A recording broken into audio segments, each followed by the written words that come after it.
All right, here we go. Welcome back to the post-game spread. I'm your host, as always, Blake Helm, and you are now tuning into the Jr Kyes Story. I've been wanting to tell this story for a long time, and we finally sat down to do it. JR has been super busy. He's got a couple young sluggers he's coaching right now, so I appreciate him giving me the greatest gift, which is time. And, JR has been very inspirational to me, and that's why I wanted to have him on. But it was indirectly, and we'll get into that when we get into the story. But through Coach Tim Elliot, through the acceleration program, I was always chasing JR and what he had done. He set the bar locally for what work ethic is within the baseball community. And so thank you to JR for always being that inspiration to me, that person to chase, that bar. And so I wanted to get into who he was and what motivated him and where that work ethic came from. And his path is very interesting. Played at Southeast, was kind of like a middling talent guy coming up, and willed himself through work ethic, through perseverance, to be this stud baseball player that, played for the Statesmen, played for Lincoln Land, played at the University of Illinois for the Fighting Illini.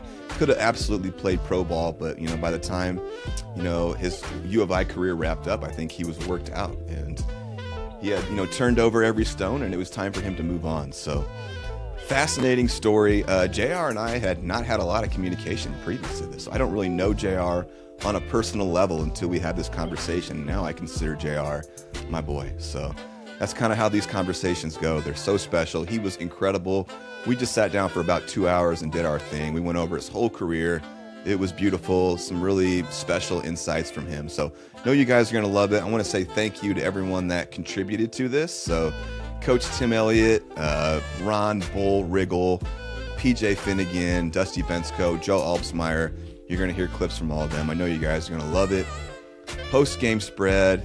He was relentless, the Jr Kyes Story. Here we go.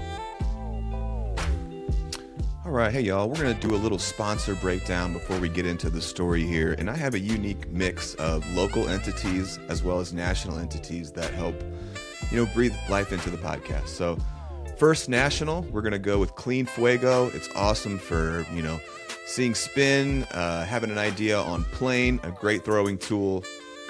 Jack's batting gloves, absolute best in the business. I love these guys. They're an Illinois-based entity. Go get some Jack's batting gloves. Birdman bats, best maple bats in the game. Absolutely incredible. Each bat is a piece of art. Finely crafted. Birdman bats. All right. To our local here, Washco Strength and Speed and Overtime Training Academy. Of course, that's Jared Washco, the Springfield firefighter, former baseball player himself, former guest. That's where all the pros are training. You got to go there. Washco Strength and Speed.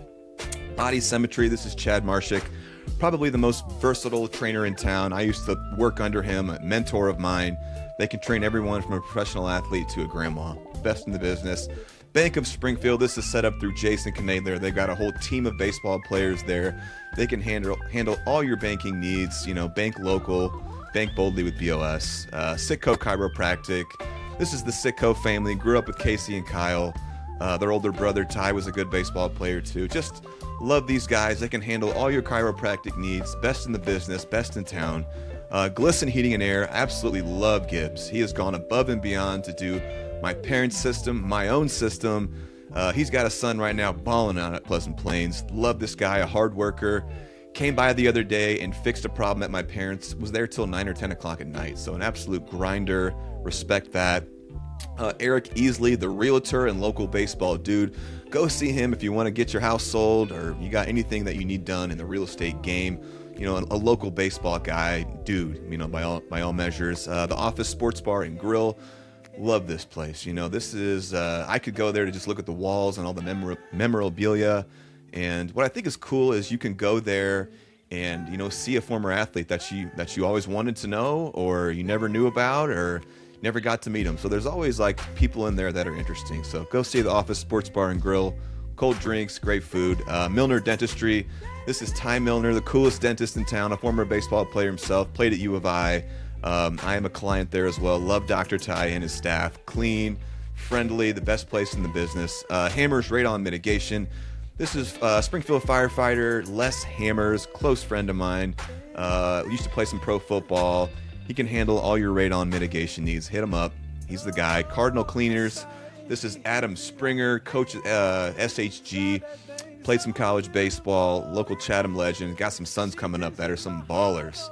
They can handle all your cleaning, needs, anything you can think of in that realm. Cardinal Cleaning's got you.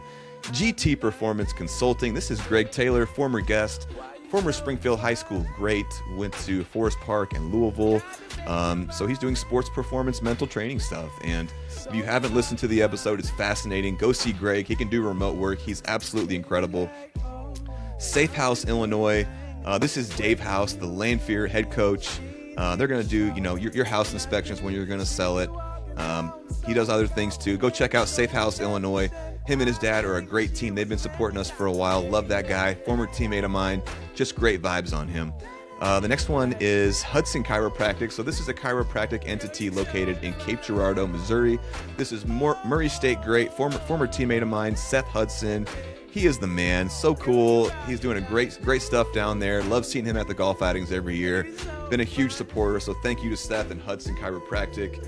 The Shamrocks Baseball and Softball Club located here in Springfield, Illinois. This is, of course, run by Chad Carter, former local baseball guy at Lincoln Land. They're doing great things out there. Walt Patton is involved in that program, former guest, former teammate of mine. They are under the umbrella of Overtime and Washco, so they're training amongst all the pros and all the college guys. Great things within that program. Flow Yoga, this is set up through Lindsay and Brad Sellinger, located over there off Isles Avenue. I'm into yoga. I did yoga. I've been doing yoga since college. I am a meditator, so they can do some meditation stuff there. Go see them for all your meditation, yoga needs. They've got great teachers. It's a great environment. They've been around for a long time. Next, Hurwitz Enterprises. This is, of course, the Hurwitz family. All three boys were absolute baseball studs, played college baseball. They've been supporting the podcast for a long time. Love that family. Salvaggio Steel set up through John Chisholm. John being, a great friend of mine. He's been so helpful throughout the podcast and helping me, with sponsorships and ideas, and just, it's been so cool getting love like that from him. So go see Salvaggio Steel for all your fabrication needs. You know what they do. It's Salvaggio Steel. Last but not least, Kaiser, the Kaiser family. This is Ryan and Mandy. They've been supporting me for a while. Good friends of mine. We really appreciate you guys. Enjoy the podcast. One. All right, here we go, guys. Welcome back to another episode of the Post Game Spread. I'm your host, as always, Blake Helm. I got a special story here today. This is going to be Jr Kyes sitting here across from me on the computer screen. Been wanting to do this one for a while, and we've been trying to find the time to do it, but my man is deep in the coaching game. He's got some sons and some kids doing a bunch of activities right now, and I know how that is and how time-consuming that can be, so I appreciate you giving me some time here. It looks like you got a batting cage behind you here. Where are we at today, JR? We're down in the basement. The basement? You got a batting cage in the basement? That's right, yeah. That's absolutely beautiful here. So let me do my little run-through, my intro, my accolades, who I spoke to, and why I think this story is interesting and worth telling here. 2001 Springfield Southeast High School grad, where he was a standout middle infielder under Don Herron, hitting .469 as a senior, good for third in the CS8, also starring in soccer for 3 years before moving on to Lincoln Land Community College, playing for the legendary Claude Krasik and Bull Riggle in his last year and Bull in his second. A monster sophomore year, hitting .393, 12 pumps, got him a scholarship to play for the legendary Itch Jones at U of I, also playing for the Rifles, played for U of I 2004 and 2005, and I see not a ton of action as a junior. I guess we'll kind of get to that, but a really solid senior year, 51 runs scored, 7 tanks, hit .311, who I spoke to in prep for this. So this is what I'm really excited about this. So Coach Tim Elliot, a mentor to you at one point, a mentor to me at another point, a mentor to many people, right? I believe he played at Oakland City or Oakland University in college, coached you at Springfield Southeast, has been a longtime assistant at Springfield High School, and is considered an infield kind of guru type guy. Also strength and conditioning. Ron Riggle, who was a record-setting pitcher at Springfield High School, pitched at Lincoln Land, pitched at Coastal Carolina. The longtime Lincoln Land head coach, Hall of Fame coach, PJ Finigan, my guy, Lanphier High School stud, CSA Player of the Year, statesman, teammate, Player of the Year at SIU Carbondale, played in the Tigers organization, the current head coach at Lindenwood University, former guest. Dusty Bensko, former guest, the legendary Pleasant Plains High School, Statesman, U of I, Twins, Indy Ball. Last but not least, Joe Albsmeyer, Pleasant Plains, Lincoln Land, Weber, co-host of mine on Out of Left. And then why I think this story is interesting. What I really want to focus on here and what I think you are really known for and what is legendary about you is your work ethic and your grit. And what I think is interesting is that while you and I never had a ton of interaction throughout the years, I mean, I've known you and I've seen you at camps and just coming and going at baseball stuff, but I was so motivated by you and I felt so inspired by where you had been before me. And we've walked some similar paths in terms of being middle infielders and Coach Elliot eventually left Southeast and went to Springfield High. And then Right. I was under him, and it was always him telling me, this is the bar. This is JR's bar. This is what JR did. This is how many reps JR took. This is how much extra time JR did. It was always JR, JR, JR. So I was always chasing that. And then also, you were a legend at Frappier Acceleration here in town with I think Tracy Scales and Ryan Tash, I believe, were the guys there. I mean, they talked about you, and they're like you were like the Babe Ruth of training, and so it was always, JR did this. This was JR's record. This is how much extra effort JR put in. So I want to thank you for, while you and I, like I said, have not had a ton of interaction, I was always chasing what the bar was for Jr Kyes, and I think that shaped me in so many ways and helped me. Like I'm still known, whether you like me or you don't like me, if you've been around me, you respect my work ethic and my grind and what I'm willing to do. And that was in part shaped by you and just knowing about you. So I think that's kind of cool that even though we didn't have interaction, just the legend of you and what you did helped. I'm sure other people were motivated by what you did too. So anyway, getting long-winded here. Hey brother, how are you doing? What's up? I'm doing great, man. Appreciate you having me on. It's an honor to be here. Haven't ever really thought I'd be on a podcast talking about myself. It's not really something I do a lot of, if talking about myself or going and reminiscing about the old days. But I appreciate it and very excited to hear from some of these guys and some of the old stories that probably I'm sure I've even forgot about. Yeah, for sure. So that's why, I bring in the guys to, give me some clips and some stories and what like that. And in honor of the Statesman and PJ, I'm wearing my 1 of 1. I got a custom made PJ Finigan. Love it. Shirt that I had made. No one else has this. So I'm wearing my my PJ 1 of 1 here today. So tell me a little bit about what life is like for you these days. What you got going on? I'd love to hear what you got. So moved up to Chicago.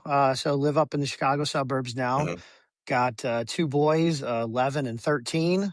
I'm head coaching a 11U travel baseball team. My assistant coach on a 13U travel baseball team. My middle schooler, he runs track, plays football.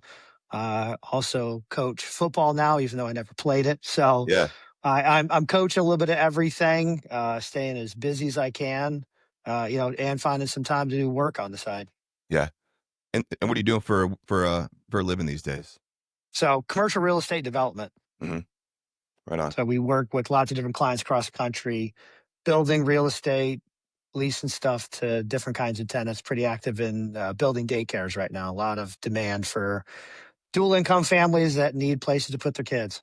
Have you found, as an adult, as a professional, a way to use that like skill set of like work ethic and into what you do professionally now, or as a dad or as a coach? Or yeah, as 100%. Actually, we hire a lot of kids out of college, and I prefer to actually hire former athletes because I know they know how to work as a team. Also, they know how to deal with difficult situations and not get too rattled. I preach that an awful lot around our office, that I don't seem to get too bothered by problems in the market or difficult clients or difficult situations at work, because hey, I've been there before, especially with baseball. It's a lot of failure you got to learn how to get over pretty quick. And PJ said it. Yeah, sorry, go ahead. I was going to say, I had a coach at Illinois, Eric Snyder, who actually recruited me, and he said something to me, I feel like it was my junior year, that it always stuck with me. So I was like, you're never really as good as you think you are, but you're definitely never as bad as you think you are. You're always somewhere in the middle. Sure. And that's always stuck with me, either for sports or for personal life or work life. It definitely applies. Absolutely. Try to stay in the middle, my brother. Absolutely. I would love to hear about the Kyes family growing up and what life was kind of like for you guys. Mom and dad, brothers and sisters. What we got? Yeah, so got an older brother, 4 years old with me. He was, definitely a role model for me growing up. We always had, a lot of competition together. He was a good athlete, more of a soccer player, but definitely played baseball growing up. Um, my dad was always our coach, Yeah. coached soccer, coached baseball, coached Yeah. basketball. So we always were doing something, Mhm. and being the younger brother, I always competed against him. And then there became a point in time where I kind of started hitting my growth spurts and matching up with him physically, and that's where it really started getting fun. Yeah. But no, he was a good athlete. He probably got me more involved in like the strength training side of things, Oh, just interesting. being older, Yeah. watching, somebody start putting on some weight and going like, well, how's he getting so much bigger and stronger than me now? Yeah. I got to figure that out. And with our dad being both our coaches, and I see it now coaching both of my kids, it's tough to manage the schedule. Yeah. So my dad would just go, "Hey, your brother's got baseball practice today," or "Hey, we need an extra player for this game." I'm in the lineup now. So I played soccer up 4 years. I played baseball up Really? 4 years. Oh, wow. Yeah, as fill-ins all the time. Yeah. Um, and his class was just, they were talented kids. I mean, Jason Worth was on our soccer team, Oh, wow. and we grew up around him. So, doing those kind of things, playing up all the time, and just Yeah. having to learn how to compete with guys 4 years older than me when you're, 9, 10 years old. Yeah. I even remember when my brother was playing some soccer in high school, might have been freshman, sophomore. They would always get together at like Lincoln Park and go for runs in the off season, and then preseason. But I had to go, well, suit up. You're going with them. I'm like, well, Dad, these are high school soccer practices. He's like, I don't care. You're going. So I was, sixth, seventh, eighth grade, you know, running and practicing, doing the conditioning stuff with the high school kids, Oh, wow. even when I was younger. You can't do that today, but No. I definitely benefited from that. And I would say, if you expand the family lineage, my grandfather was a heck of a ball player. Um, Drafted at 17 Really? to the Cardinals. Then I got drafted World War II, so had to go do that. Mhm. Came back from that. Um, Missed his opportunity to play pro ball. So they went to U of I. I didn't actually find this out until, I don't know, 15, 20 years after I played baseball there, where he came back from the draft, went to Illinois, tried out for the team, made the team, and they found out that he already signed a pro contract years before, and they said he's Ineligible. ineligible. Wow. Yeah. And I was like, I got a feeling he should have got a pass there since he, Right. he uh, got drafted. But there wasn't a loophole back Interesting. then. So Yeah. he decided to get into coaching, coach there as an assistant for a while, Mhm. like a player assistant. And it was a longtime coach at Southeast and Yeah. Feichens. And everybody's got a few stories about my grandfather. But yeah, he was Wow. a heck of a ball player. And then my dad was a good ball player, good cross country runner. Right. And then my uncle probably has the most accolades kind of in the family Is this of one that basketball and baseball. is this there was I think there was someone that Ryan O'Malley talked about that was a Kyes that he played against in college, and he said he could not get him out, like, he was the most amazing hitter you've ever seen. Who is that? So that'd be my cousin. That'd be my uncle's son, Ryan. Okay. Ryan was they were up in the Detroit area when we grew up. Sound like he can mash. He could. He was on the smaller side, second baseman, just like me, but Yeah. he could hit. He was a little like a PJ Finigan, where Okay. you're like, it doesn't matter what I'm throwing at him, he's going to hit the ball. Yeah. Never hit for a ton of power. Right.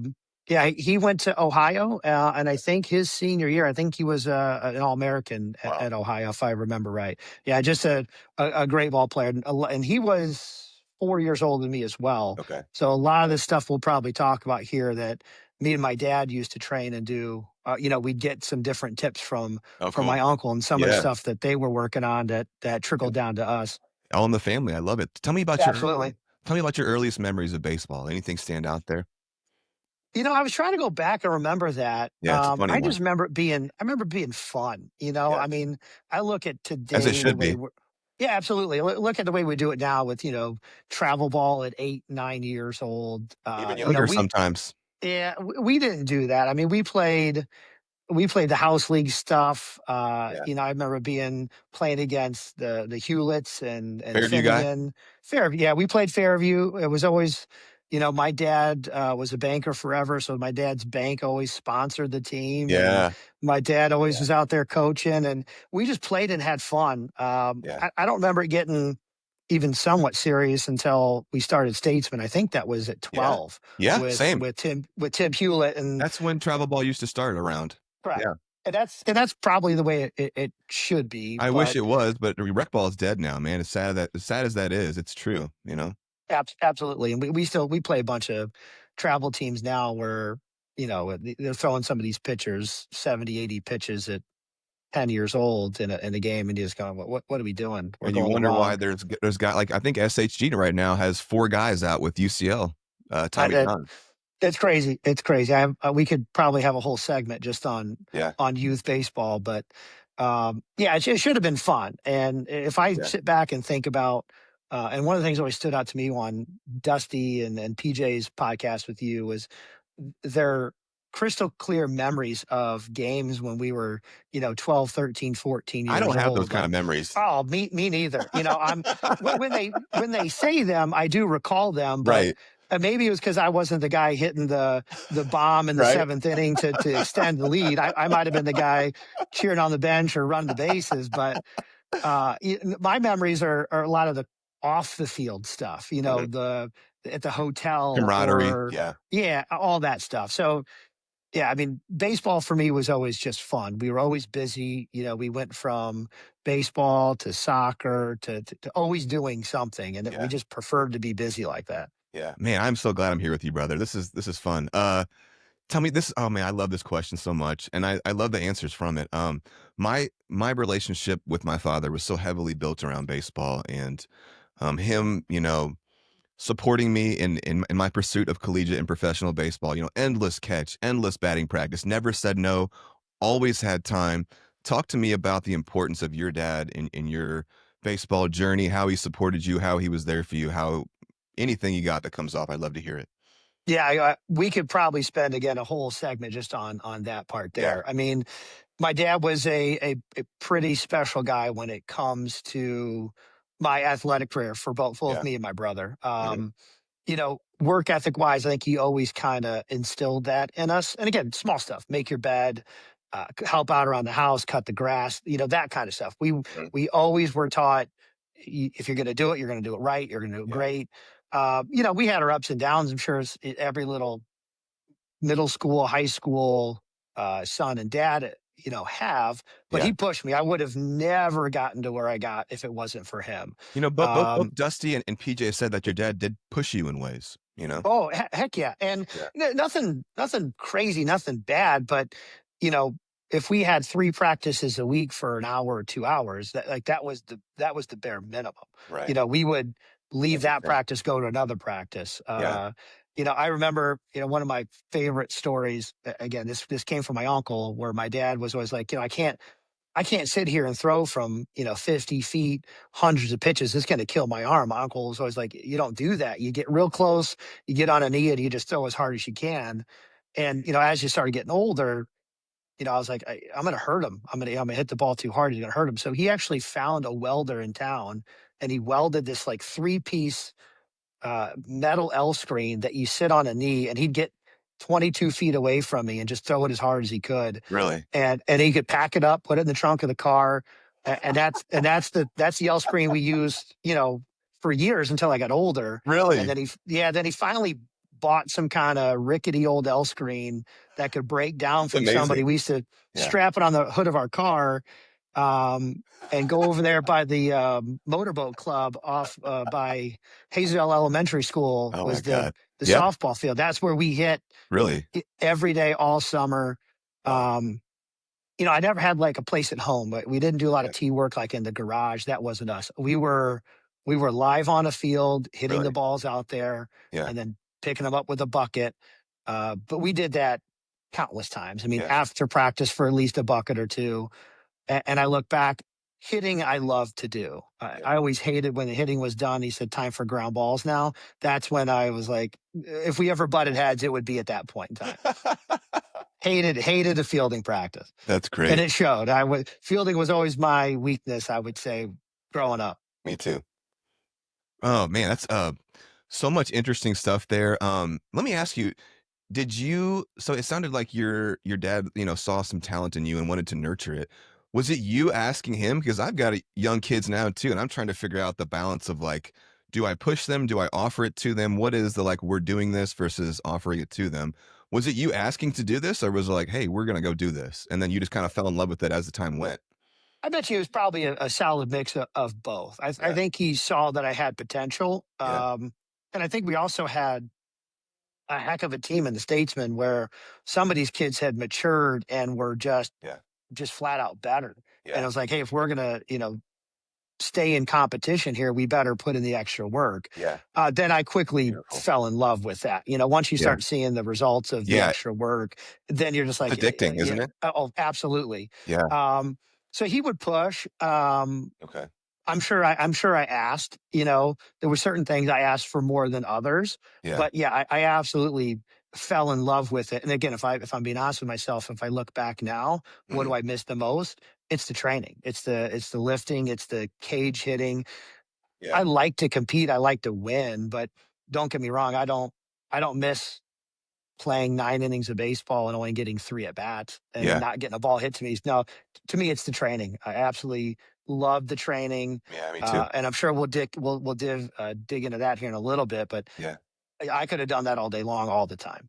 Oh, And so, man. yeah, he That's he would perfect. push, he would push, he would Yeah. bring it up. I'm sure I brought it up multiple times too. But again, when you're 13, 14 years old and it's the summertime, Yeah. would I rather go to the pool with some friends or go out in 95-degree heat and hit more baseballs? We did that first, and we got to have fun. So he Oh. really, really pushed on times where I didn't want to do it Yeah. and made me do it. And it really made me appreciate it later. But isn't it so nice to, like you can enjoy that, like, messing around, pool, having fun time when you know that the work is done, right? Isn't there, like, a satisfaction in that, and you can enjoy that second part more? Absolutely. And I was Right. kind of different in my mindset behind it. I almost like to do the extra work the hardest way possible. Me I too. wanted to, I didn't want to Oh, hit that's it awesome. 11 when it was convenient. I wanted to hit it 4:30 in the morning or 11:30 p.m. at night when You're a everybody psycho else like was, me, buddy. You're a yeah, psycho. when everybody was asleep or everybody else wasn't working. I felt like I was getting that advantage. Yeah. That's when I really loved to do the extra stuff. Oh man, this is fascinating then. Wanted to ask you this. So both, like I said, both you and I have walked in the same, steps, but just at different times. You obviously went to Lincoln Land a few years before me. You know about running tree lines, running to the church, running to the Shell station. A Yep. phenomenon that was always interesting to me, and I want your take on it, is sometimes people would cheat on those tree lines. You remember that? Yeah, I don't feel like we ran a ton of tree lines. We ran down that Toronto road to the gas station all the time, though. Okay. Did anyone ever figure out ways to fudge the system there? Were you with you guys? Oh, for sure. Okay. It was Yeah. only whether or not Riggle or somebody would actually get in the car and drive down there to make sure Yeah. you made it all the way. It would be when we were headed back, some of the pitchers that hated it would just give it a minute, turn around and run right with us. Right, but see, I always found for me, I would always, I was gonna run the whole thing, but I always felt like I almost like powered up in that situation or leveled up when everyone else was wanting to cut a corner, and I knew that I wasn't, and that I was gonna take the hard road, and that I was doing the work that needed to be done. Did you feel any kind of way about that at all, or anything jump out Yeah, to you? there was never a chance I was ever going to cut a corner. Now, did I love long distance running? Do I do No, I get on a treadmill and run long distance now? Absolutely not. same, buddy. Hated every minute of it. But Right. uh, it always stuck in my head that I remember when I was, playing soccer. We always had to run a ton in soccer, and we Yeah, always ran tons of sprints at the end of soccer practice. And I yeah, remember there would be times we'd run 8, 9, 10 sprints, full down and backs. yeah, And I think, I'd win like the first 7 or 8 because I'd go hard and I'd be dead by the end. My yeah, dad would always show up and I'd finish second or third. He'd be like, "What are you doing? Like, why, why are you winning those races?" So those things always stuck in my head that you got it in you to figure out how to make it work. You yeah. just got to do it, Oh, even though I hated it. So no, I beautiful. wouldn't cut corners. I didn't like cutting No. corners. There was Mm-mm. probably certain things I cut corners on, but I not got very it. often would I cut corners. Yeah. Any special or meaningful memories, games, anything from Little League jump out to you that is special and that is worth talking about? Like I said, I struggle with like lots of those core memories as a kid. I remember just having fun and playing. I don't think there's any particular moment because I missed the Puerto Rico opportunity. So like that probably would have stuck out to me as Sure. that would have been awesome. Yeah. But no, nothing really sticks out. I mean, we had fun. We like to play. Again, I was always on the smaller side, so there's no. I hit my first home run at 10 years old. I don't think I hit a ball over the fence until I don't know, maybe 14, 15. Tell me about it. Um, First pump right there. Tell me about it. yeah, I don't know if I can remember it. I You don't. I don't? don't. Okay. I hit a lot of inside the parkers. A lot of the places we played never had fences. Right. Yeah. Like the old SHG field used to have no Yeah. fence and stuff like that. Yeah. So I don't think I have a real core memory of a lot of that Okay. home run stuff because I just didn't do it. Yeah. Um, it just wasn't my game. I Yeah. was more of a gap to gap, Uh, singles, doubles kind of a guy. okay. When do you feel like the game like truly grabbed you, like you fell in love with it? Do you have a memory of that? I bet you it's got to be the Statesman. Yeah. Playing for a major leaguer. I just remember going to tournaments, being in hotels, Yeah. and other teams just coming over and trying to get his autograph. And you'd Oh be like, wow. "Hey, this is our coach." You know what I Yeah. mean? And That's it powerful. didn't really hit. Oh, it didn't hit me at the time because I never got to watch him play. Yeah. Um, and I think we just never knew how good we were Yeah. until you started playing in these tournaments from out of state and playing with different teams and playing Yeah. against teams that have been together forever and being like, we got something pretty special here. Yeah. And look, winning is fun, and we did a lot of it. But to me, baseball is like that individual sport that you need a team to play, Mhm. and I just wanted to be as good as everybody that I was playing with because we had some special guys on that team. And Oh I yeah. always kind of had the mindset that like I know I belong here, but I don't sometimes feel like I did. Really? So wanting to work real That kept hard you all the hungry. time. Yeah. Oh, absolutely, Yeah. absolutely. And especially being like, yeah, like you said, you were kind of like middle of the road on the Statesmen or those kind of guys. Like they were the Dusties who were just like, national talent. So this kept you kind of hungry and wanting to get better and better and better, chasing them in ways or mm, Oh, for sure. I mean, look, I was never going yeah, to be like a Dusty, right? I was never going to hit bombs like he did. I was never going to throw as hard as he did. But yeah, to go, hey, I'm on the same team as this guy, and I can play my role. yeah. And I try to remember back what kind of player I was at 12, 13. I don't even. I Remember? can't even recall whether or not did I play second? Was Yeah, I the 8-9 hitter?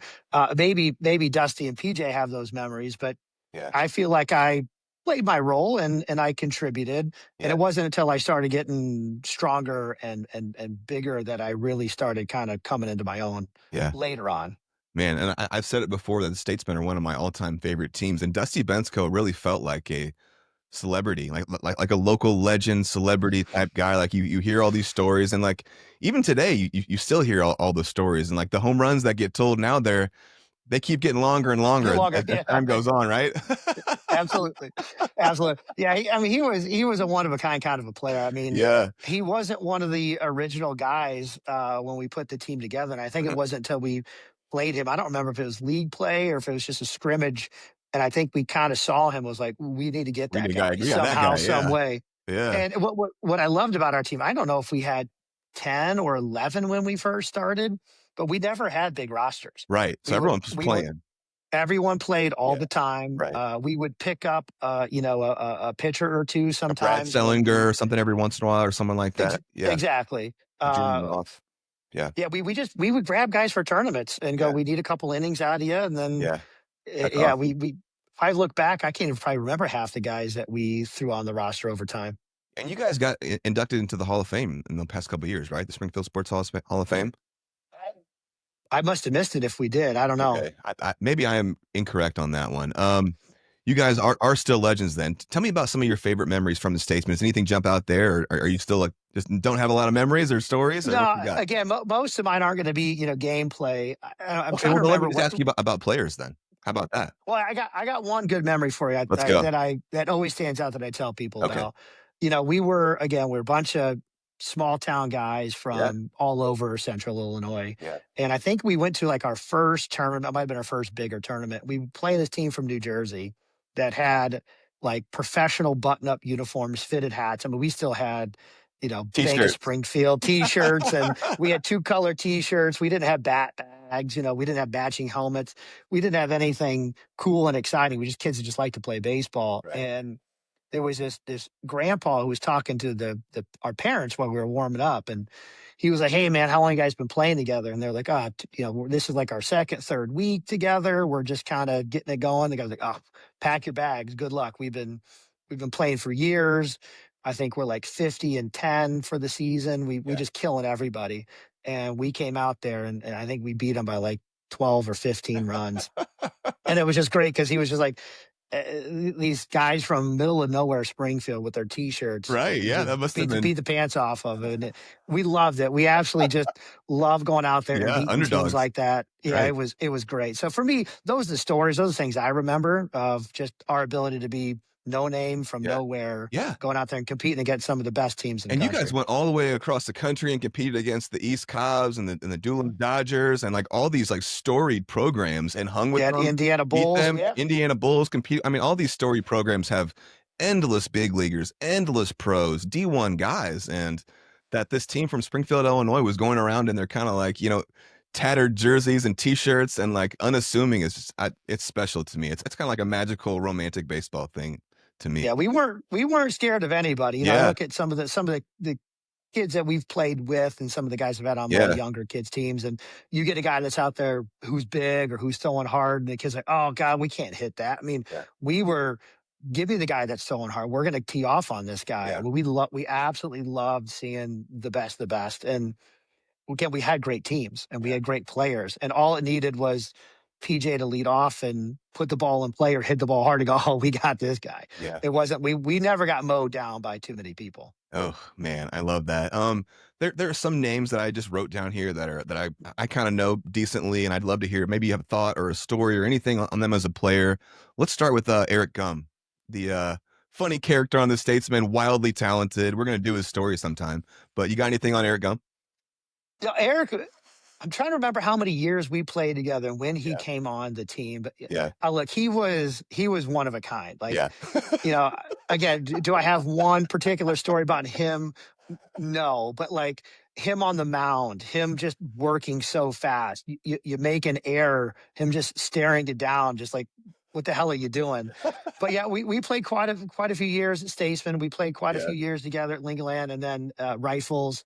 Yeah. If I remember, I feel like our sophomore year at Lincoln Land, me and him were battling for a while He had a on the monster home year. run. Yeah. We both were He was, chasing each other. he was conference player of the year, wasn't he? I think he I think was. he was. Yeah. He was I mean, he pitched lights out. Yeah. I think he might have hit 3 or 4, and I might have hit 2. So we were always right behind each Yeah. other. And for a while, me and him were at the tops early in the season on leading the Yeah. country in home runs. Yeah. And we kind of just kept going back and forth. He'd hit one, and I'd be like, well, I better find a way to hit another one. Yeah. And we just that was a fun season. Yeah. And I And remember just hanging.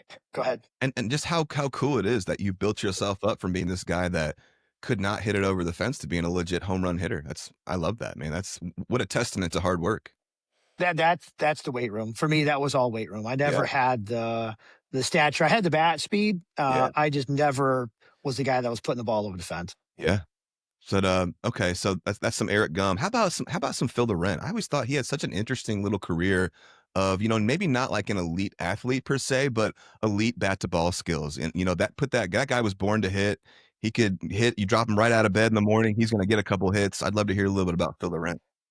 Yeah, I mean, look, his dad had the hitting center. Yeah. I feel like that probably opened up around high school for us. Yeah. I mean, he was in there all the time. Yeah. And talk about a kid that worked at hitting and hitting and hitting. Phil kept to himself an awful lot. And Yeah. again, he was a guy that came on to the Statesman a But little bit later. Yeah. later on. Okay. But yeah, I mean, God, that guy, he wanted to be the guy at the plate in the last couple innings to put the ball in play. And Yeah. he did a lot of that for us. He was a good outfielder, Yeah. good pitcher.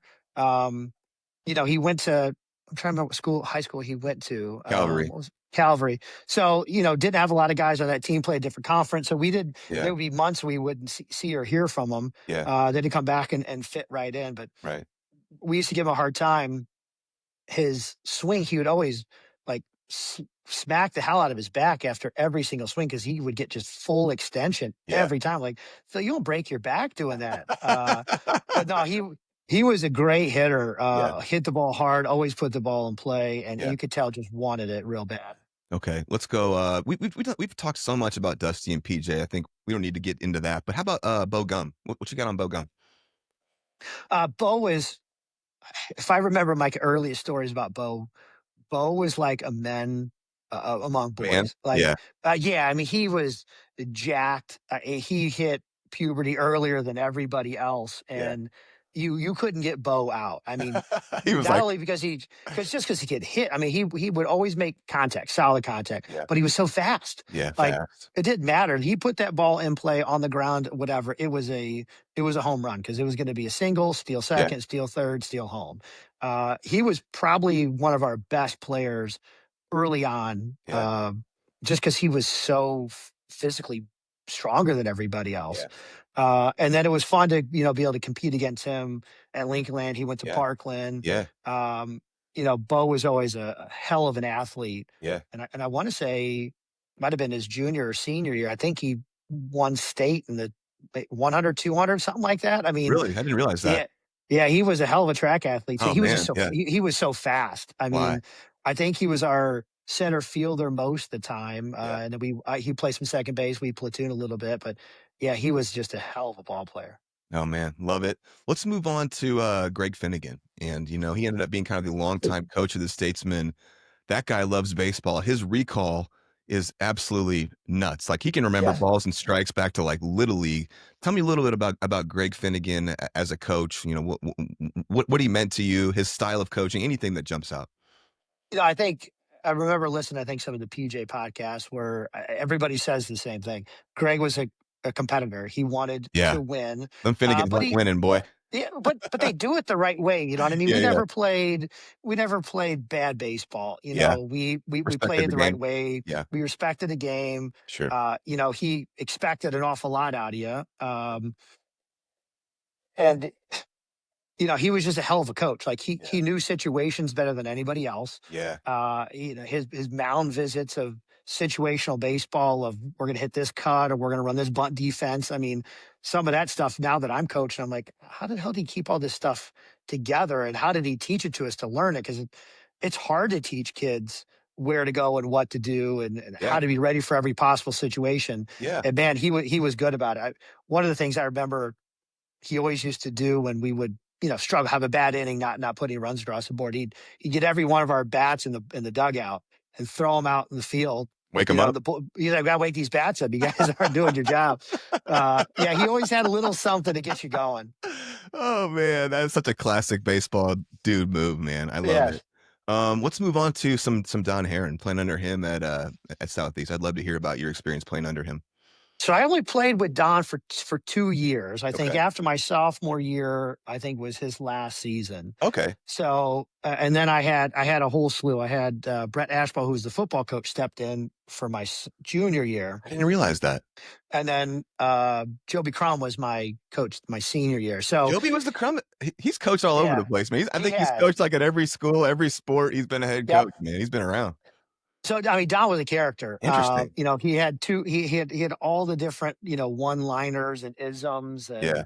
and he was a unique guy. I didn't come up varsity freshman year until I don't know, maybe halfway through the season.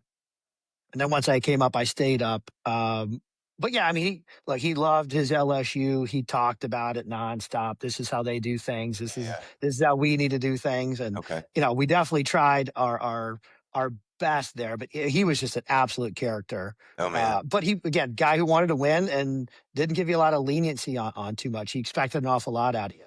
Oh man, love that.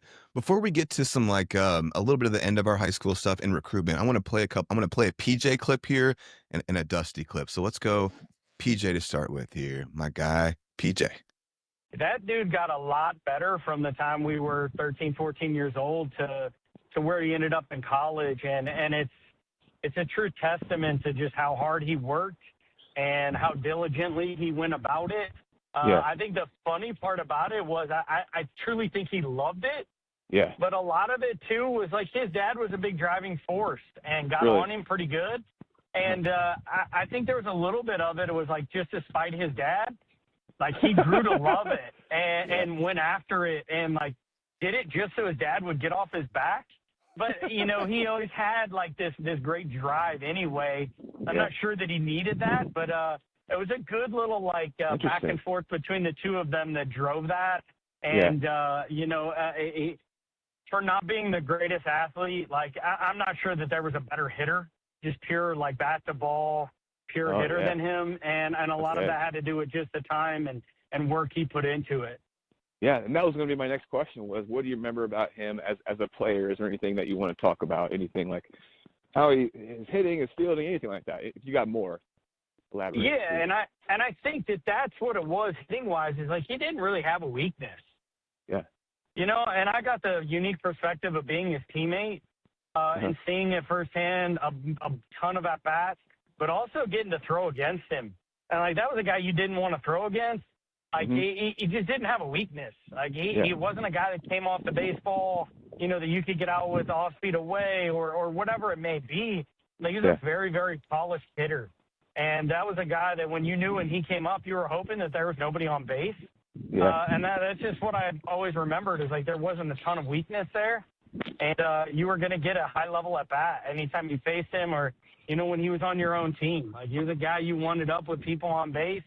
He was going to put the ball in play, and it was going to be a really good at bat because he had worked that hard to make himself that good of a hitter. That's our PJ clip. I think it's really cool, or it must have been cool or interesting, you guys having these battles of you in the batter's box, him pitching, and he's seen so many of your at-bats. He knows who you are as a hitter. He knows your strengths and your weaknesses, and you know exactly what PJ throws and how he attacks hitters. So those must have been some interesting chess matches. Do you have any or just anything about what he just said? Yeah, I mean, I would say I think he was being really nice there because if I recall, I feel like my senior year, I think they won the conference, and I remember facing him at the last game of that conference, and I think he struck me out on 4 pitches, and I think it was four curveballs or something like that. Like I was a fastball hitter. I was an early in the count hitter. I've aggressive. Yeah, well, everybody preached that to me. I was like, look, I had good bat speed and I could hit a fastball. Even the guys that threw real hard. So I knew my strengths of working the counts to my favor. So I would take off speed pitches all the time early in the count. And PJ was a good enough pitcher to throw those for strikes. So that's interesting. I remember he carved me up pretty good. At least one of those at bats, and maybe I'll say I battled the rest of them. I don't remember, but by his senior year, he was one hell of a pitcher. Oh my God, he was electric as a senior, man. That was unhittable. Yeah, you never wanted to face him either. But I always tried to be a guy that was hard to get out. But yeah, it's interesting. I definitely do feel like, you know, listening to the stories. You know, my dad definitely did push. But hearing different people's perspective, that's super cool. I mean, for sure. Cool. For sure. Let's move on to a Dusty Bensko story here. Here we go. When people ask me about JR, the thing that comes to my mind is work and the work that he put in throughout his career as a baseball player. I was lucky enough to play with JR from the age of 14 on up through the end of my college career. Even as we started out together with the Statesman, he was a worker, always the last guy to leave the cage, first one to the cage, asking for extra reps just to continue to work on his game. And I really saw him develop throughout his high school career. Then as we transitioned to college, I'll never forget, I came back from winter break after the first semester of our freshman year, and I went to the weight room with JR, and he just put me to shame. And he was really one of the first guys around me that I really saw put in that work in the weight room and how much it paid off. And then, he went out to Lincoln Land his freshman year and I think, hit double-digit homers and really took off. And then it continued into his sophomore year. Then I was really able to see how hard JR worked when we played together at Illinois. JR and I went back early before everyone else one winter break, JR's idea, and hit every night, lifted weights, and really, really got after it. And both our junior years were we underperformed. It didn't play as well as we wanted to, but it didn't stop JR from working. And he continued to put in that work in the summer, in the off season, and then his senior year, he had one of the best years I've ever witnessed for our team. He carried us for a few weeks of that season and really dominated as our leadoff hitter at Illinois. Played a great second base and just really, really worked his butt off to have that career and had a great, great career. I'm very proud to call him a teammate and a friend, and just to see him work throughout his baseball career really showed me some lessons that I could use today. Hey, some high praise, Dusty Bensko. What you got, brother?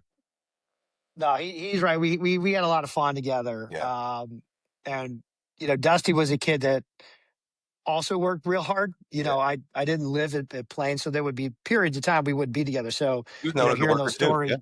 Oh yeah, I mean, hearing the stories of him, hitting his garage all the time, like doesn't surprise me. Yeah. But we had a lot of fun together in college, and I do remember our winter training sessions. So, one of the things that sold me on Illinois when I went there after Lincoln Land, you're used to hitting and taking ground balls in a gym, and then all of a sudden your new indoor facilities, this 110-yard indoor football field where you can play live games, and you're like, oh God, the amount of things I can do here. Yeah.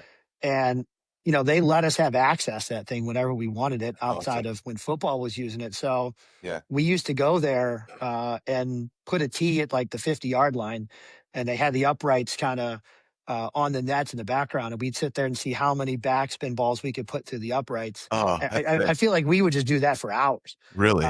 Yeah, but we that had sounds fun. Oh, dude, it was a blast. I mean, that's what I'm saying. If I look back at the things that I missed, it would be stuff like that. I think we'd be there at 10 o'clock at night just hitting buckets of balls. Like, we didn't do live. We didn't do soft toss. It was just who could put a good backspin ball up there and who could hit it further. And we'd back the tee up, and we'd stop once we couldn't get to the uprights anymore. Dude, that's such a beautiful story. And those are the parts of the game that I miss as a player too, like cage sessions with a good friend, like where you're kind of like talking as you're doing stuff, and it's like, man, beautiful. But beautiful it takes a special friend too. I mean, a lot of guys are all competing against each other, and they watch you work hard and they go, what's this guy's problem? Like, trying to make us all look bad. We didn't have that. There's a lot of mutual respect there that people will say, like, hey, you guys trying to get better? I want to get better. Let's go do it together. And there was no picking, at each other of, well, you better do the extra work because you're not good enough. We all just did it because we just wanted to be better. And as he said, we all underperformed our junior year. I think we were projected to be kind of towards the top of the Big Ten, and we just, as a team and individually, we just didn't play. And it was a real long, rough season to underperform all year long. So we're like, something's got to change. We got to fix something here. Interesting. Something that jumped out to me, what you said there was, I remember catching flack sometimes for working hard, like almost like it was uncool. Like, oh, for sure. Right. Like you're trying, sure. like there's something within sports of like, it's cool if you're so good that you don't have to try, like a Ken Griffey Jr. type. And it's almost like uncool to put in the extra work. I remember catching some flack from some teammates sometimes. And I always thought that was really a reflection of their own insecurities, and they realize they're probably not working up to their potential and doing everything that they can do. You think I mean, along that line? Trying to show, a lot of people see you trying to show them up. I mean, the kids today call them tryhards. I mean, and I tell my kids all the time, I go, what a great compliment. They're like, it's not a compliment, Dad. And I go, it is. Then do it. So that's why I prefer to do it in silence. I didn't like the kids that slacked off, and then when a coach would be there or eyes were on them, then they would pick it up. That I had a problem with. Not genuine. No, but for me, it was kind of like I'll get my work in. I'll get my work in here at practice, and then I'll go work silently, doing whatever I was going to do, whether it was weight room or whether it was acceleration or whether it was hitting the cages. And again, that's why I liked doing it at odd times, early in the morning, late at night when. I mean, I remember going to Kolovic Auto Body sometimes with Joey Albsmeyer at 10:30, 11 o'clock at night. Nobody was downstairs. We had the code, and I could just do whatever I wanted to do, how I wanted to do it by myself, and I didn't need to prove it to anybody else that I was working hard, which is weird for me that all this got out, and we're having a conversation about it now, because I prefer to just let my game play and just do it silently. Buddy. Yeah. The secret's out. Jr. Kyes is a tryhard, and it's a good thing. I'm okay with it. Me too, buddy. I've been called worse. That's a good one. So you had an absolutely monster senior year in high school, almost batted 500. What did your recruitment look like, and how did you end up at Lincoln Land? You know, I think looking back, there wasn't much there Really? as a senior. Yeah. I don't know why that was. And I was listening to, lots of guys from the Statesman, having their conversations. Look, I got the letters, I got some phone calls. Nothing that was overly exciting that I wanted. I was hoping that I was going to get an opportunity. Yeah. And again, I think you have your heart set on going Division I, and I definitely have my heart set on going Division Sure, I. everyone has that dream. Yeah. Absolutely. But I wanted to play. Yeah. I didn't want to go somewhere and not play. So there was a lot of discussions. There was no offers made. There was no, hey, let's do a recruit visit. So for me, Lincoln Land was the right option for me. They were coming off of the Canadians winning the College World Series. Not that maybe a year or two prior to me, or might have been a year before. Yeah. So 2000. So 2 years after. And I was like, look, I watched those guys all come out there, do well, go Division I. So I was like, look, it's a good stepping stone for me to get what I wanted. If I'm being honest, I was ready to get out of town and go on my own and get away. Yeah. And I really wanted that opportunity. So it was sounds bad. It was bittersweet, bittersweet. I know what you're saying. To stay in Springfield. Sure. I was ready to get away. I was ready to challenge myself. But looking back, it was the absolute right decision for me to make. Grew a lot there. Tell me about then playing for Claude Krasik. A guy was just a legend. And he had coached my cousin Ryan that I talked about. He played for the Rifles for a couple of years. So he kind of knew our family. So that it was a really easy transition for me. I don't feel like there was a lot there that was challenging for me the first couple of years. He just let us play. There wasn't a lot of, hey, you really got to work on this, you got to work on that. He just let us go out there and figure it out. Absolute legend, and put a great team together. We had a lot of great athletes on that team, and I think we had a pretty solid year our first year. Mm-hmm. Let me ask you this. I've asked every Lincoln Land guy this, and they no longer use the logo, I don't think, but do you remember the old school kneeling logger logo? Yes.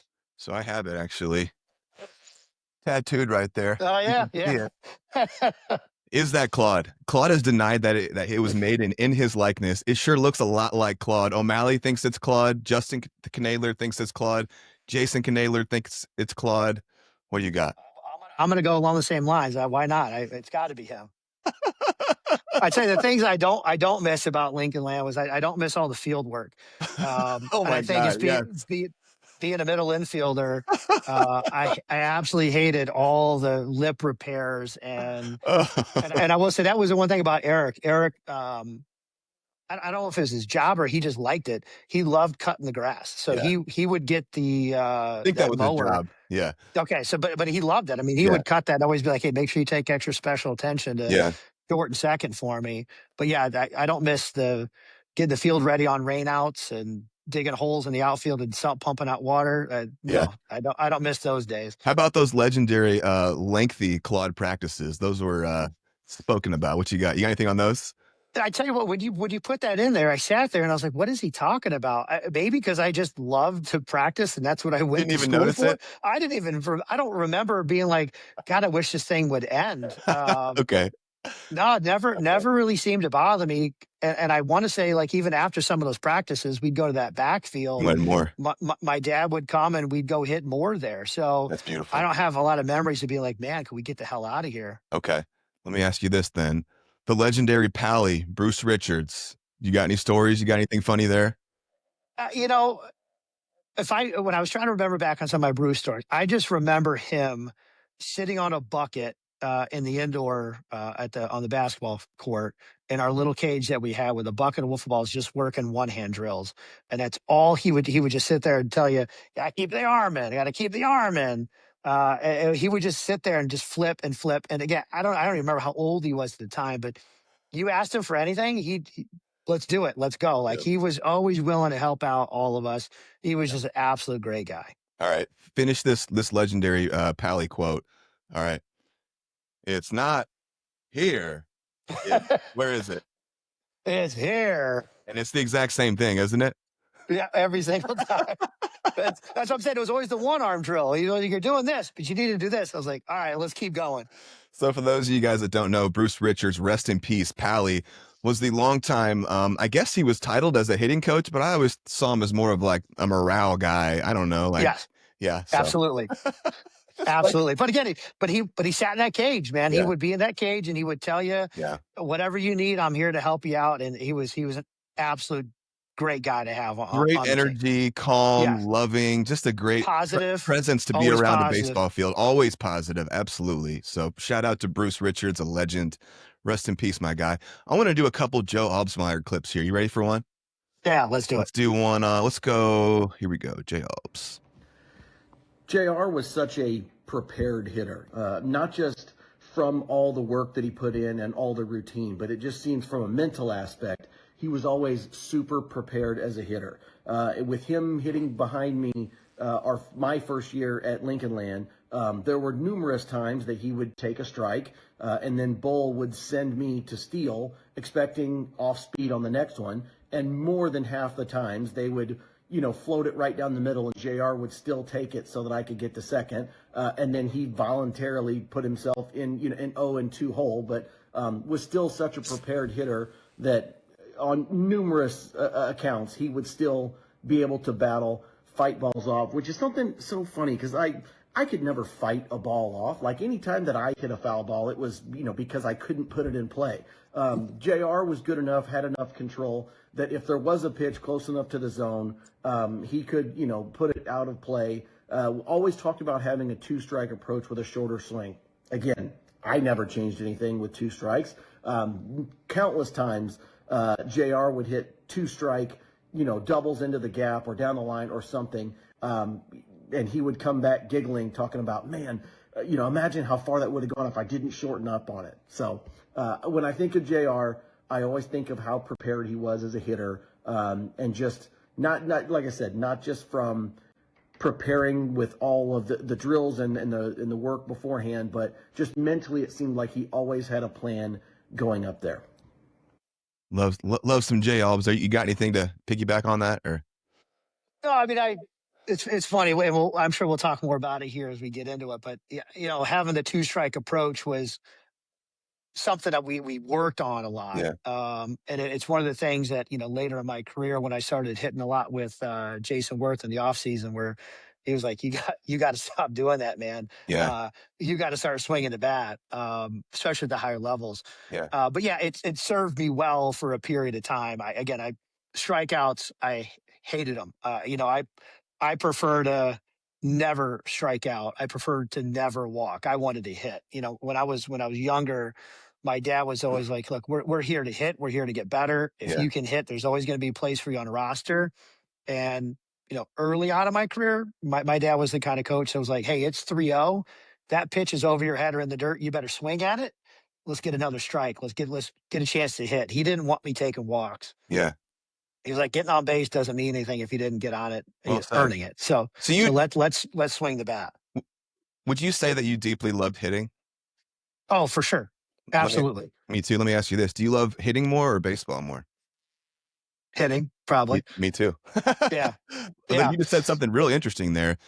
I got to hit a little bit with Jason Worth in some off seasons, and I got some cool stories there. I'd love to hear about your experience hitting with Jason Worth. Where was that? Was it in like the warehouse thing he had, or where was it at? Or I'd love to hear about your experience hitting with Jason Worth.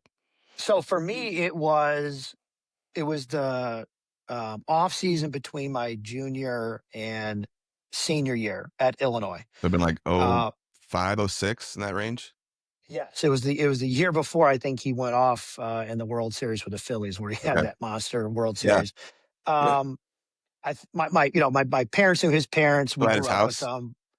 What's that? Was it at his house? No, it was at that warehouse he had, but we also worked out at Kolovic's too. Yeah. Okay.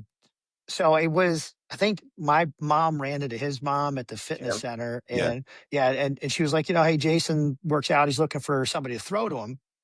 Wow. My mom was like, well, JR's home and he's looking for somebody to work out too. So Oh, I cool. feel like we used to hit a couple times a week. Yeah. And, at the time I had, we had Itch, right? And I was kind of a top of the batting order kind of guy. And Itch's approach for me was like, you got to put the ball in play, ground balls hard to the right side, Hate it. move runners around. And I was like, hey, I'm trying to do that. And I remember talking to Jason, and he was like, look how you struggle a little bit. I was like, yeah, it's different philosophies. I'm just trying to do what coach wants. And he's like, no, man, you're here to hit bombs, man. And I was like, well, I'm not a big guy. He's like, it don't matter. He's like, what are you trying to do? I'm like, well, I'm trying to hit the ball on the right side. He goes, that ain't going to work. I was like, all right, let's talk about what you do. Yeah. And he's like, I'm trying to hit the ball as far as I can, as hard as I can every time. I go, okay, but once you get 2 strikes, right? He goes, no, I'm still Let it eat. under control, but I'm coming out of my shoes. So I said, hey, what's it going to hurt? I had an awful junior year. Yeah. Nothing to show for it. So Right. I was like, I might as well switch it up, change it up. And they brought me there because I had a heck of a sophomore year hitting some bombs. So let's go back to that. And that's all we worked on. We worked on low and away. We worked on low and in and just different drills to just stay through the ball and hit it as absolutely hard as you can. And I want to say that season between junior and senior year, he convinced me to get away from the 33 drop 3 and go to 34. Yeah. Yeah. So I went to 34, and that little extra whip just made the difference. Yeah. That talk to me about getting to witness him and that level of talent practice. Like, was that special too? Oh, it was scary at times, man. Right. I mean, the L screens that we had, they weren't good. And, I'm having this big leaguer, mashing balls. And I'd never done the front toss, underhand front toss. I'd never done that before until him. Man. Yeah. And having him just mashing the L screen from 20 feet away. I mean, it was different. But he was such a great resource for me. I mean, I think we even chatted a little bit as the season went on. That's awesome. We chatted back and forth. He'd give me some tips here and there. I think that was a big part of me trying to enjoy baseball again. Yeah. There's a part there after the junior year where I was like, maybe baseball's not something I want to keep doing because that was awful. Really? That was, It was that tough of a year? Yeah. Yeah, it was that kind of a year. I remember I was even supposed to go up in the Northwoods League for that summer. And I was just like, no, I'm not going to do that. I'm going to go back and play for the Rifles for my 3rd year. And I had some friends coming back to play. I was like, I have to find the love of the game again. Beautiful. And I want to just go and have a good time and play with some people that I knew and find a way to enjoy it again. And that was a big part of that. Beautiful. Let me ask you one last Jason Worth question. Did he introduce any interesting concepts mechanically with the swing or anything that you hadn't heard before or anything like that? No, I think pulling the ball to me was very natural. But we worked on a lot of pulling hands in, but keeping the barrel level. So we did a lot of that. That was very different for me. Okay. He wasn't, I don't remember him being much of a mechanical kind of a guy. He was just like, get there, see the ball, hit the ball, stay on top. Hit the ball as hard as you can, looking for line drives, looking for the backspin, and don't just try to make contact, swing it hard every single time. Well said. And something else that jumped out to me, and it breaks my heart because it happened to me too, and so many other college baseball players, is getting with, a hitting coach, which used to be kind of back in the day. It was so many hitting coaches were obsessed with getting on top, hitting the ball on the ground, hitting it the opposite way. And it just ruined a lot of swings, And so anyway, that just jumped out to me. That was a fascinating story about Jason Worth. A pretty strong freshman year, at Lincoln Land, jumping back here, 326, a couple bombs. Anything jump out there or anything you want to speak of, or are you ready to move on to sophomore year? Yeah, I mean, freshman year was kind of forgettable. I mean, for me, it was more of the transition that I didn't want to be in Springfield and, trying to get used to still living at home and being a college ball player. That was a bit of a transition for me. And then I finally, settled in and was ready for junior year. Okay. We're getting to our work ethic station. So I'm really, our section here, and I'm excited to talk about this. I'm going to open it up with a Joe Albsmeyer work ethic clip here, and then we'll get into some more stuff. Here we go. What can I say about JR's work ethic? See, to me, work ethic kind of goes along with the grind and doing things that you don't want to do, but you know that it's going to make you better. For JR, I don't see that as being him because he loved the work that much. He loved the tee work. He loved the routine ground balls, the warm-ups, the batting cage, the working out, the everything.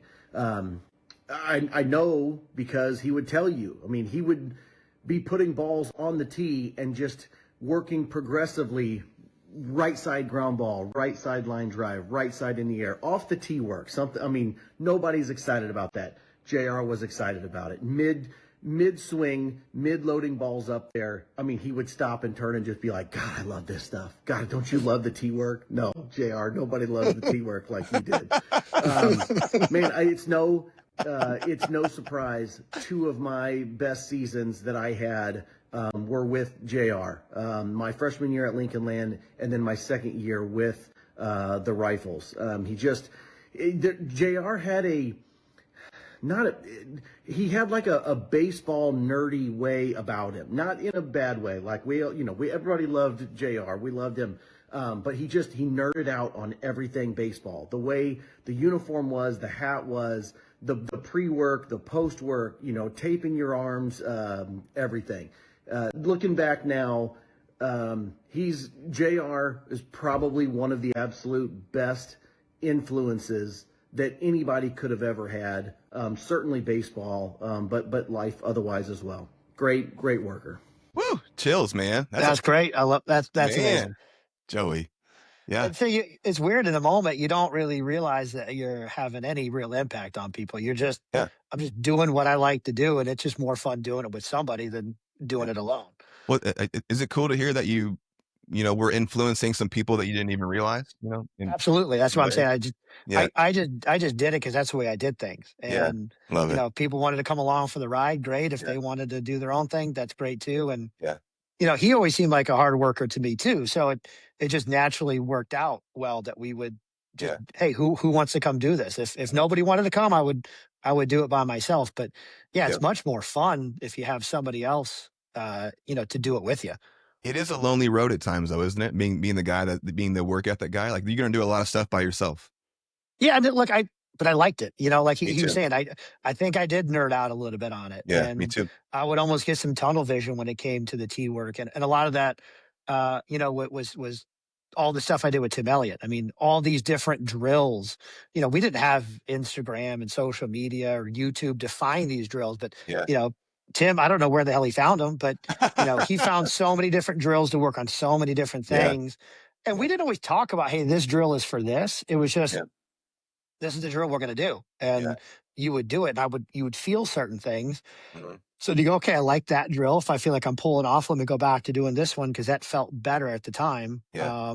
I always had tee stuff. I mean, a lot of people just would put a ball on a tee and just hit. I would put a tee on a bucket. I would put a tee on the ground. Cool. I would, I had all kinds of different stuff that we always worked on. I mean, I could hit off a tee for hours. Yeah, there's a million ways to. I love a tee work too, and I almost looked at tee. I almost found my tee sessions as almost like meditative in ways, and I would get really like kind of calm. And anyway. Moving on to some work ethic stuff here. It sounds like you discovered the power of extra work at a very young age. So I'm not going to ask you that again. But what was more motivating to you? Was it winning or was it getting better? Getting better. I never cared about winning. I don't. even as a coach now with my kids, I don't care about. It's going to sound bad. I don't care about winning. I don't care about winning at all costs, right? I'd rather develop. I'd rather play the game right. I'd rather have a good baseball game than sit here and go, I'm going to do whatever it takes to win this game. Yeah. I could probably sneak some more wins by doing that, but wins don't matter. Development is what matters, and getting better is what matters.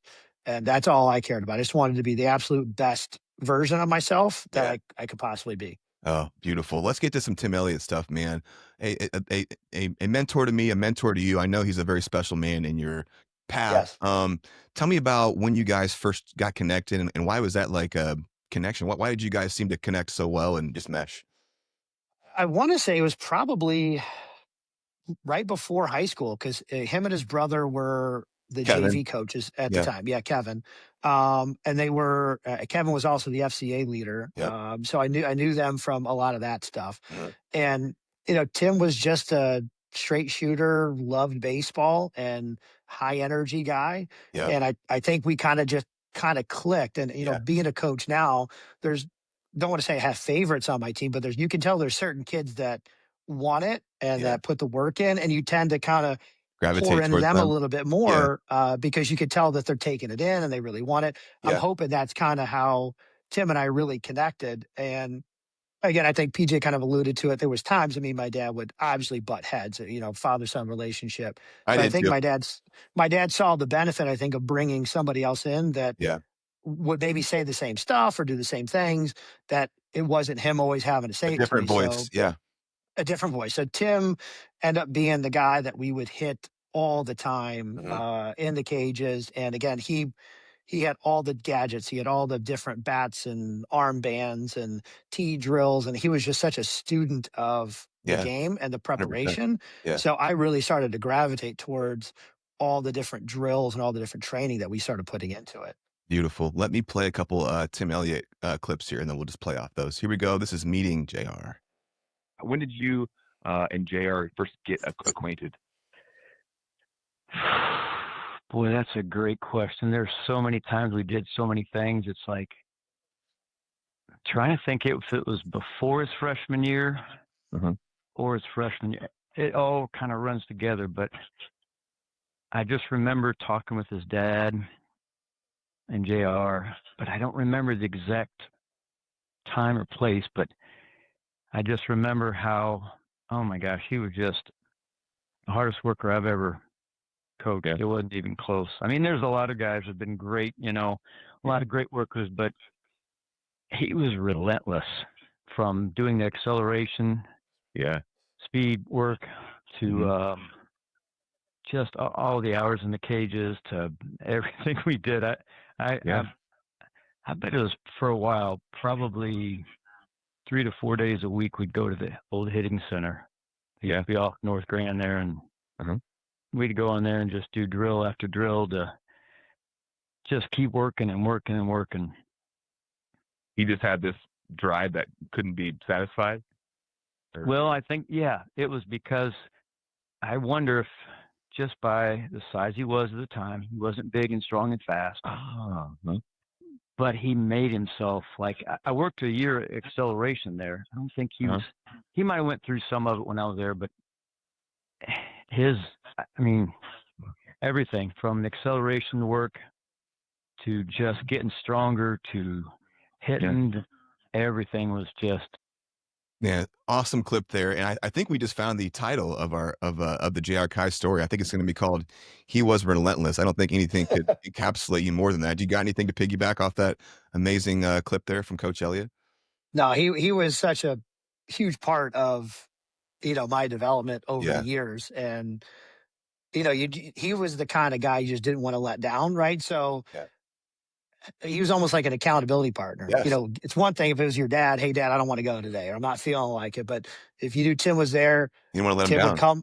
come. He would come prepared. It wasn't like we would show up in the cage and go, maybe today we'll work on some front toss. He had a plan, and you knew he had a plan. And you're like, I got to show up ready to go. So he was absolutely critical for me from a lot of standpoints. And again, he'd always even kind of end sessions and go, hey, make sure you go thank your dad for bringing you here and paying for the session and, make sure. So he was always about baseball, but sometimes it was more than baseball with him too. Of the highest character as well. No doubt about it. Yeah. No doubt about it. For sure. All right. Another clip here. This one is called More. He would always want more. There was never any time, because there were times I wanted to make sure he wasn't getting too tired and worn out to where he couldn't take quality swings. He'd take a short break a bit. He just really was relentless, and it still was quality. It wasn't like it was. I've never seen anything like that. No, I know that was a short clip, but I think it was really powerful because how many times has a coach had to protect a player from working too hard? That he had to think about, this guy is working too hard. I need to reel him in a little bit, or I'm worried about him doing too much. That just says so much about you, brother. You got anything there? I do remember at times he would go, let's do a few more. I go, I I got to at least end on a better one than that last one. And that sometimes that one more would be, 8, 10, 15 more, because I wouldn't be okay with ending a session without hitting a absolute perfect mechanics or hitting the ball dead on the nose or whatever the case was. I didn't like being done because I had nothing else to do. That's all I wanted to do. I didn't care so much about socializing or hanging out. I just wanted to hit. Just wanted to work. Man, I love it. Talk to me about when you did the acceleration program. So you were a legend around there for many years. It was kind of a rite of passage. Like if you were an athletic person in the Springfield area, you went through Frappier acceleration at least once, tried it. I'd love to hear about your experience there and how you feel like that helped you. So I got to think back of when I first went through it. I don't remember if that was like freshman or sophomore year in high school, but for me, speed was always something I needed to develop. More of, I was awkward for a while till I grew into my body. I had like size 12 shoes, but I was kind of like a baby giraffe. I was very clumsy and awkward, at times. Didn't always have the best speed. So I knew that was a part of my game that definitely needed work. And I don't know I don't know if my dad found it or how we found it, but it was over at the hospital first before it moved over to the fitness center or the fit club. So I remember I tried it out the first time, and I think I worked myself so hard the first couple sessions that I think I threw up like the first 4 times. Like I'd get off that treadmill, run to the bathroom, puke, and then go back out there and keep working.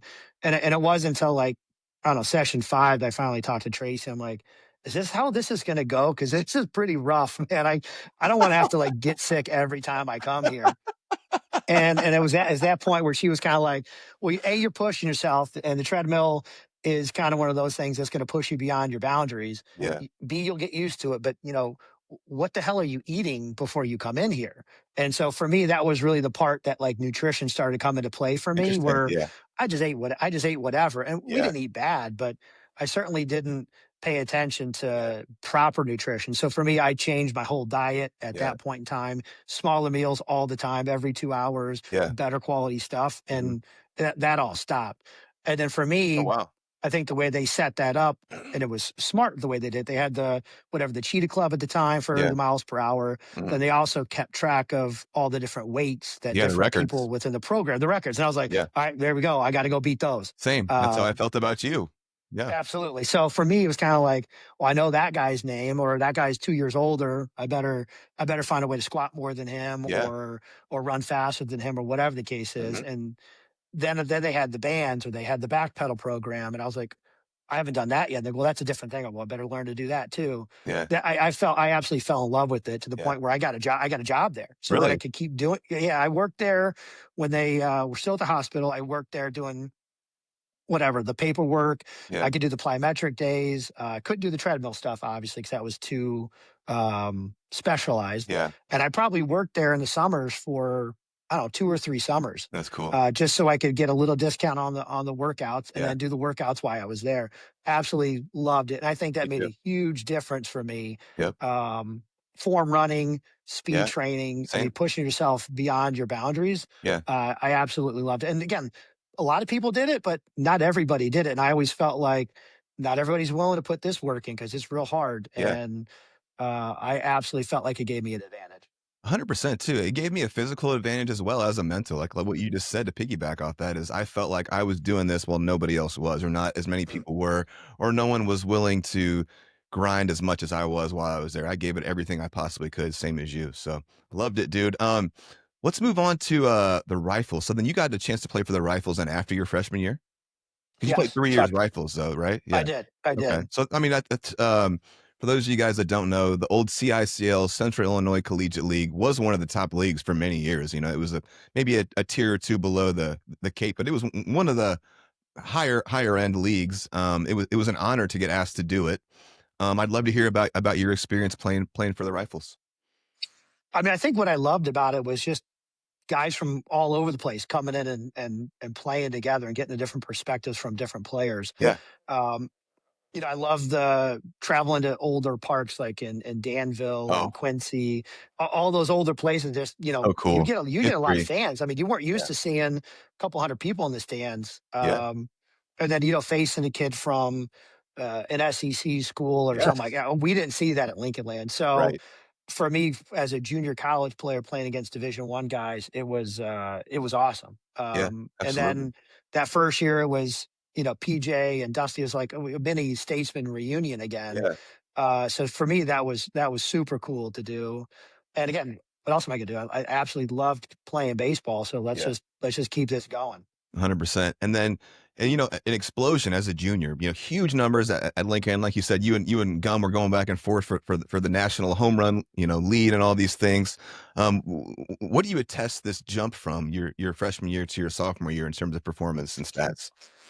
I have to imagine a lot of it's just, playing in that collegiate league, seeing, better caliber pitching, seeing better athletes. I think I kind of settled into, being okay with being at Lincoln Land versus Yeah. I really wanted to be somewhere else. Yeah. And just, accepting the fact, hey, I'm here. Let's make the Make the best best of of it. this. Yeah. I still was working with Tim and I still was working actually with my dad. And Mhm. I think I knew, hey, this is the last year for me here, right? So if I'm gonna make a push here to make a program, which is what I want to do, or hopefully get drafted, Yeah. time to put the work in and let's put it all together. Yeah. And I think we just started that season with a high level of confidence. We had a really good team, and I said, let's just let this roll and see how it's going to go. And it just Yeah. clicked. We just did well that year. Yeah. And do I have this right? Claude was your coach the first year, and Bull would have been your coach the second year. Did Claude leave? Or do I have that backwards? No, I think Claude might have left my sophomore year, if I recall. And I mean, Bull was obviously there. Yeah. And I think Bull's first year might have been the year I left, after I left. Okay. I got a clip from Bull on you here. So here is Ron Riggle, Bull on JR. So what do you remember about that work ethic? I mean, it was. I mean, Jr was just such a hard worker. I mean, he was probably, he was, at his age group, he was a hard worker before hard worker was a thing. I mean, you coupled that with, for me, he had a better knowledge of the game than most people, and I think that led to him being the great player that he was. I mean, he just, he worked so hard, and then he had a knowledge of baseball that just a lot of people didn't have. Yeah, I like that. And he had an absolute monster year for you as a sophomore. Can you talk about that a little bit? Yeah, I mean, he kind of carried us. I mean, we needed a leader at that point, and he was it. I mean, he did everything for us. I mean, he just swung the bat, and I mean, when you have somebody like that in your lineup, it just creates so many opportunities for everybody else. Yeah. And then not only that, creating those opportunities for everybody else, but when he got his, he took advantage of them. So, I mean, it was just, to have somebody have a season like that, I mean, he made everybody around him better. That's Ron Riggle there. You got anything to piggyback off that? No, I mean, it's just trying to reminisce about what it was like back then. You know, that seems like it was so long ago. It was. Until you said that I had 12 home runs, I remember having a fair amount for me, which 12 for me was an awful lot. Yeah. Because I was never a guy who was putting the ball over the fence. Yeah. But yeah, I mean, we had a fun season. I think we underproduced a little bit because we couldn't get through Parkland because they had one hell of a team, but they won the World Series that year. So I think it was either going to be them or us coming out of our conference to run the table.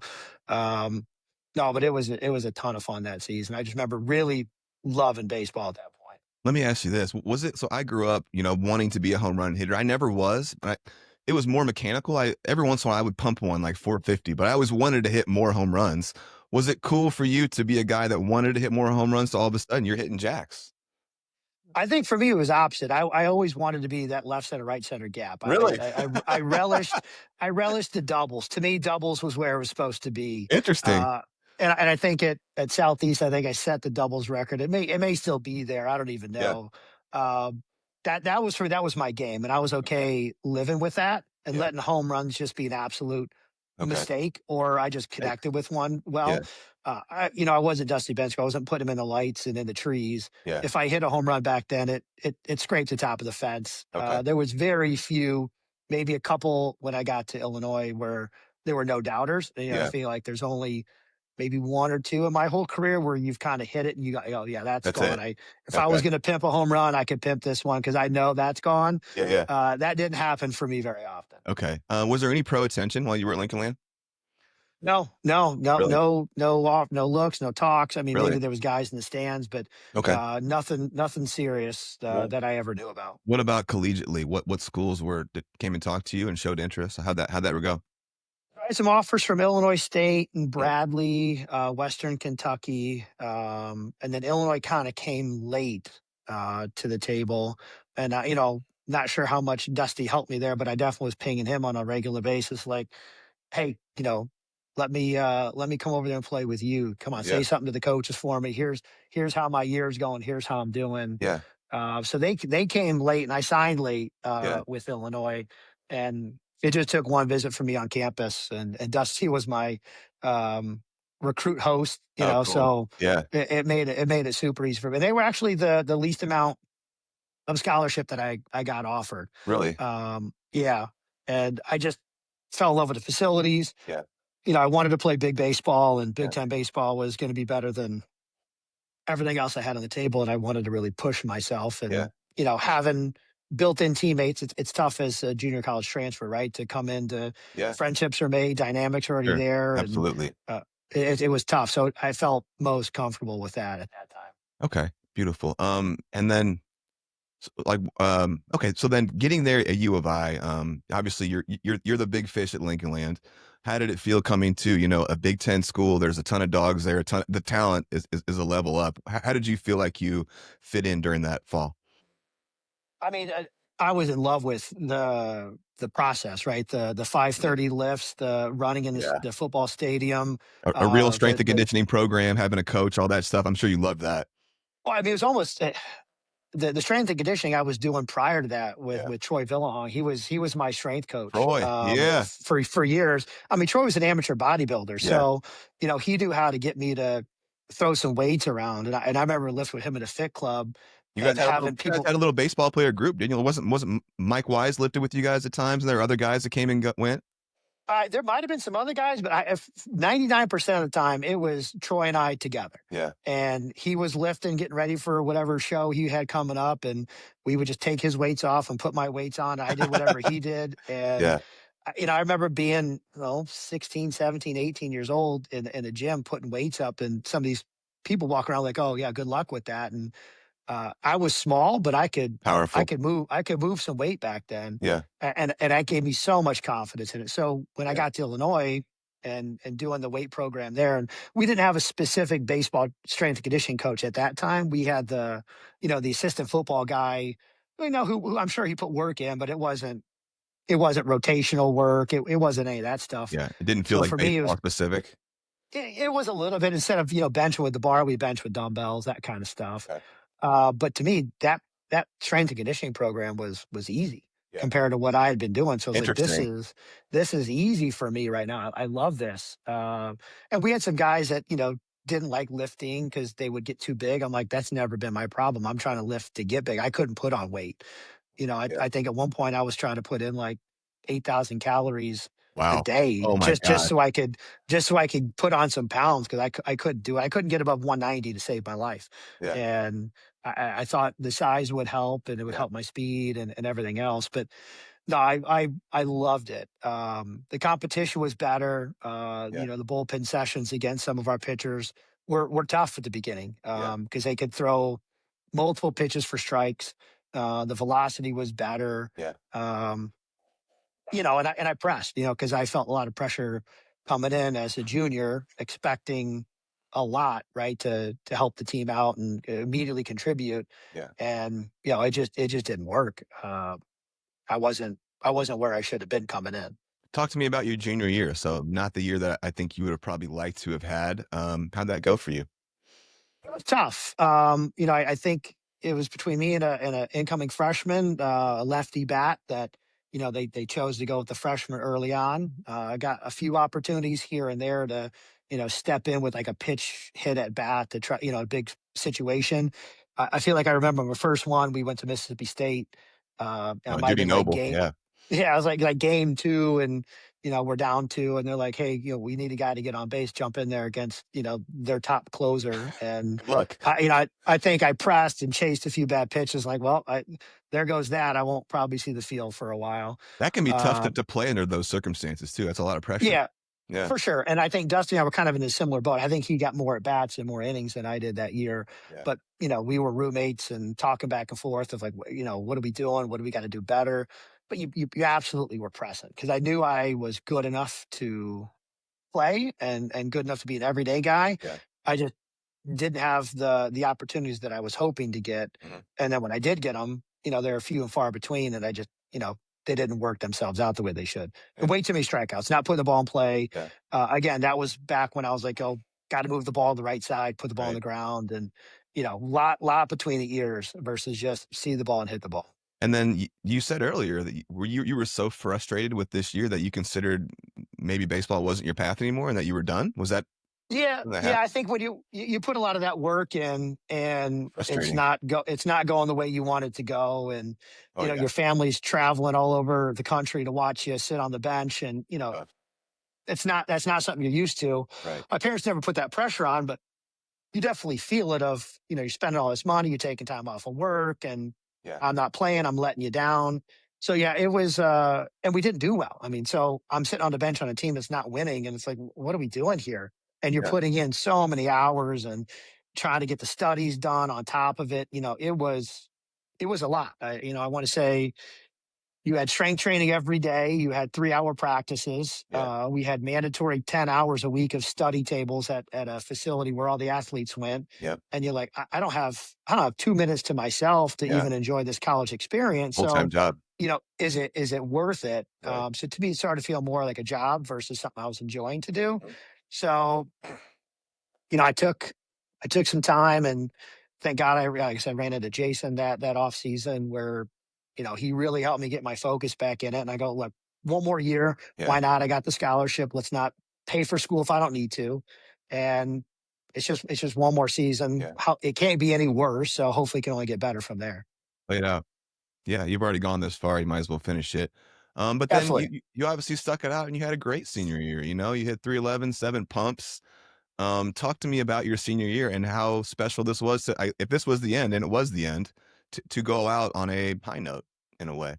I think Ryan Hastings was his name. It was the freshman that me and him were kind of platooning with each other. Mm-hmm. I think he got hurt in the fall or the winter, and so the opportunity presented itself for me to step in. Yeah. At second. At second, yeah. So, and we had brought in Toby Gardenhire, Ron Gardenhire's son, to be our shortstop.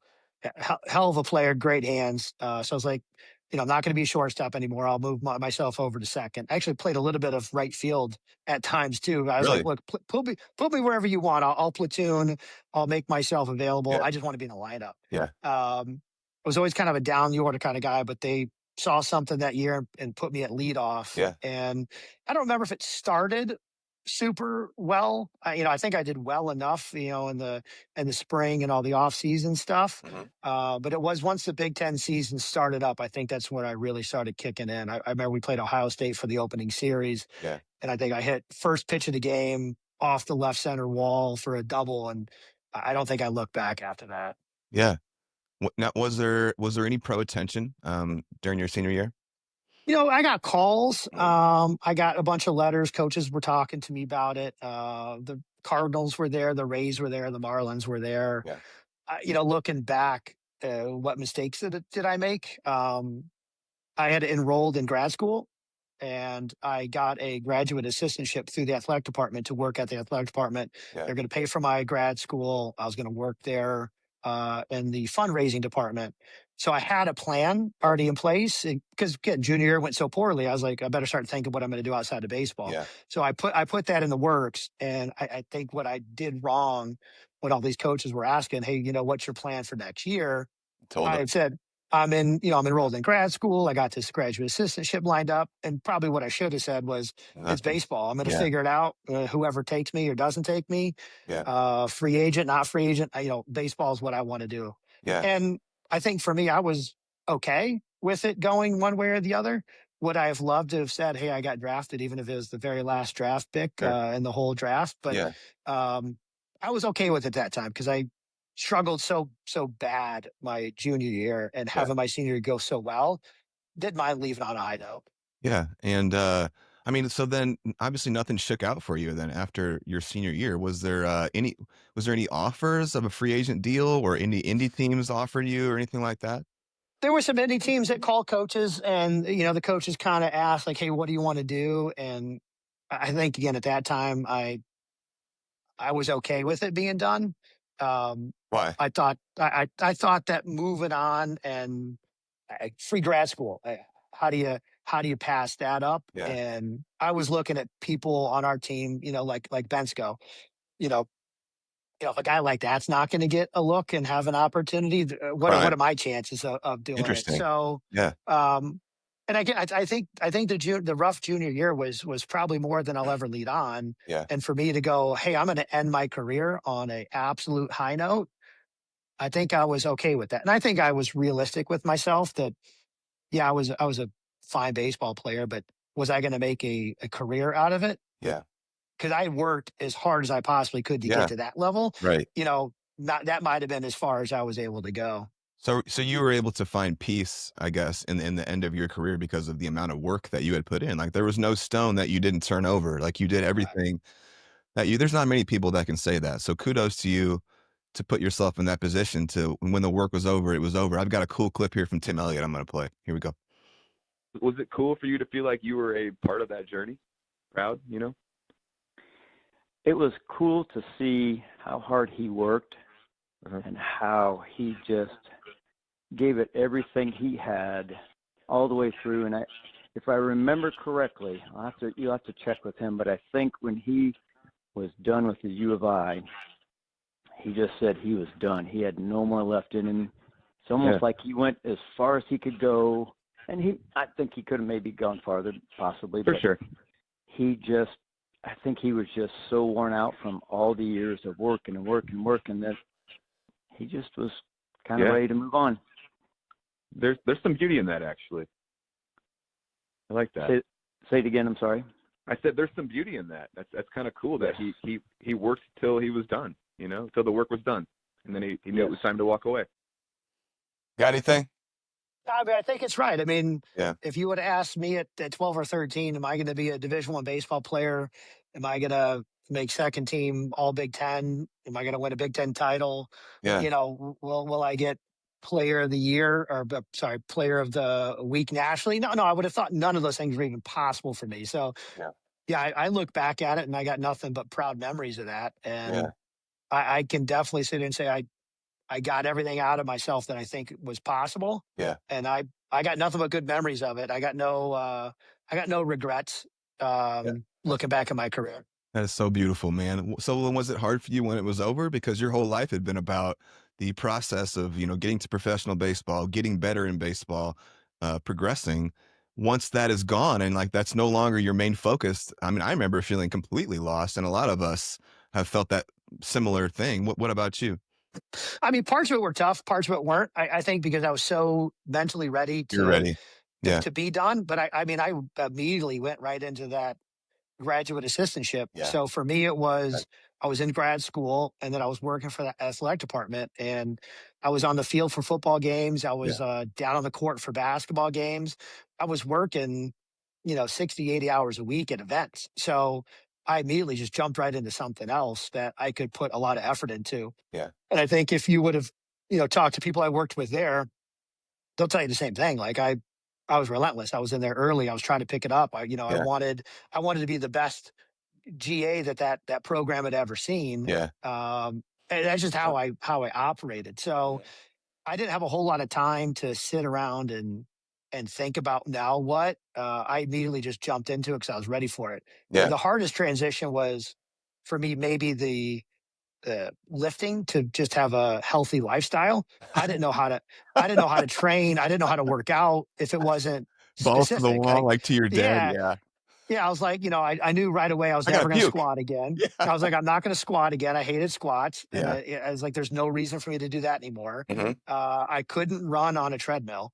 I'm like, 2 minutes in, I'm like, this is pointless. I'm barely breathing hard. So then I jack it up, and then I'm like, well, all right, now I can't feel my legs. Like, what am I doing? I don't need to run a good 60 time anymore. So it took me a good couple of years before I could actually figure out how to just be a healthy individual and just go get a workout in. Oh man, I so get that. I want to transition now to some of our kind of fun questions, our baseball stuff that I ask everyone.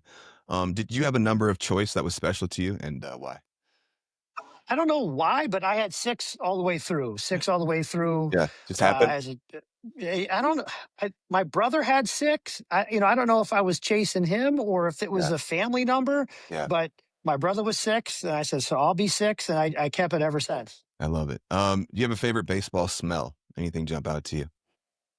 Yeah, I think between pine tar, which again has kind of gone away now, everybody's using these pine sticks and the sprays, or just that really early morning smell on the field, the dew, the dirt, whatever that is. I still get it. I still get excited now. I mean, we got a tournament game this on Saturday morning at 8 a.m. and I am excited to get out there at 6:30 and get that smell and get that feeling.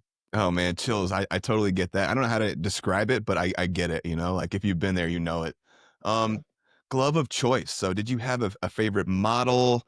Did you have a color, a web choice? Did you like it looser or stiffer? I'd love to hear anything. I feel like my first real glove, actually, Tim Elliot gave me one of his old pro gloves, and it was a wingtip heart of the hide. Wingtip. I wish I still kept that one. Yeah. I never cared that much about glove. At Illinois, we were Rawlings at the time. I've kind of transitioned into Wilsons now. I love the A2000s. I mean, they're hard to break in. Yeah. And I struggle with it now, but I love that wingtip that he gave me probably when I was 13 or 14. Yeah. Classic glove, man. What about, do you have any interesting way that you like to break in a glove? Any special potions or anything, conditioners, or a way that you do it? No, I just do the shaving cream. Nowadays with the kids, we just fire up the machine and just pound at it. I don't think I'm very good at breaking in a glove. I see all those videos of these guys doing it really, really well. And I go, that might be worth $100 to send to a guy to do it better. Cause I like a nice big open pocket. I never like to really squeeze the glove too much. I was more like 2 hands, just kind of reflected in. No, I was never good at breaking in glove. Okay. I love this question. Favorite bat model of all time? Let's go metal and wood, if you have a wood. But metal, I'd love to hear that. Trying to remember the wood when maple first came out. I remember changing from the ash to maple and just falling in love with that. It might have been a Rawlings. I don't remember the model for it. Metal, if I go back to like my original first one I can recall, it would have been the Louisville Omaha when the first Omaha came out. I think that was might have been 13. I still have that at my parents' house. We went to Omaha when we were 13. I just remember falling in love with, college baseball and be like, I gotta have that back. Cause I think they always did a good job of releasing the bats right before around the College World Series. And I remember seeing these guys hitting the ball. I gotta get that. I absolutely gotta get that. In college, it was the black Easton Reflex. Still got that one. Again, that was the year I made the jump from 33 to 34, and that bat will always be special to me. I think that year I went through like 6 bats. Denting them? Denting them, breaking them. Guys were throwing so hard. We were playing in cold weather. But I was always like, I got to have that same bat. And once I got comfortable with one with the grip the way I liked it, because I was cut the leather off, cut the knob off, and tape it a certain way. Really? Can you speak to that? I didn't like how they tapered them at the bottom. That was too thick. So I would immediately cut off the leather handle. You cut off the taper underneath and just have it straight? Straight, but I would build my own taper. And I like the sticky from the tape. I didn't like a lot of pine tar. I'd do pine tar up the handle. But I'd only put enough tape to where my hands would be. I wouldn't run it all the way up the handle. Why? Yeah. Was it weight? Were you thinking about weight, or you just liked how it looked? I felt more whippy that way, and I didn't like it all the way up. I was like, I'm not going to use it. That's an absolute waste. But I would retape them an awful lot. Really? Interesting. Yeah, I'd retape every couple weeks. I do. I love taping bats. Like in college, I would ask teammates, "Let me tape your bat. Your bat job looks like shit. I need to fix this for you." And I'd be like, "Let me do this for you. This looks terrible." So that's fun. I'd love doing that, like on the bus rides to games and stuff like that. Just something fun to do. Absolutely. Do you have a memory of the hardest ball you've ever hit or the most memorable bomb, or are they the same? Hardest ball, not sure. I only hit one walk-off home run in my whole life. That whole weekend, we played Northwestern. That was the weekend where I was National Player of the Week. Yeah. And you hear stories of guys talk about how like I couldn't get out. Like there was the ball was huge, everything slowed down. Yeah. I think that weekend I had 4 or 5 home runs just in that weekend. And I hit a walk-off, maybe 2-run, 3-run home run. I'm not sure what it was. And I just remember being at bat going, I'm feeling great. All I have to do is lift. No, I think we might have been tied. I was like, all I got to do is lift this ball to the outfield. There's a guy on third. Yeah. Deep fly ball is going to get this done.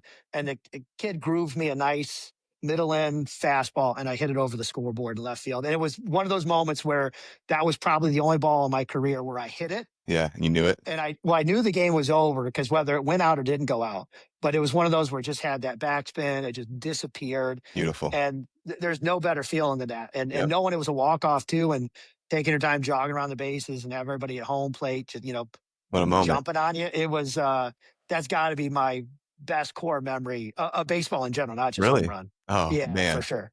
Beautiful. You have a favorite player of all time? I always liked Jeter. Guy? A lot of people hated the Yankees, but I just liked the way that guy played. And he was a tough out, knew the game really, really well, and a good guy to look up to. Yeah. Fill out a lineup 1 through 9 of your favorite all-time players. Can you do that? For Major League or for just us? Like guys our age? That's a tough one. Either way. That's interesting that you added that wrinkle. Man, that's going to be a hard one. I'd put it's going to be a lot of our statesman guys. Let's go. Let's do local. Yeah, hell yeah. Let's see if I can find 9 guys that I can remember. Okay. You want me to help you? Let's probably go catcher. Best catch. I'll pick my college roommate Chris Robinson at Illinois. He was a 4th round draft pick. But if I pick local, I might pick Scotty Beach. All right, Scotty Beach. Let's go third base.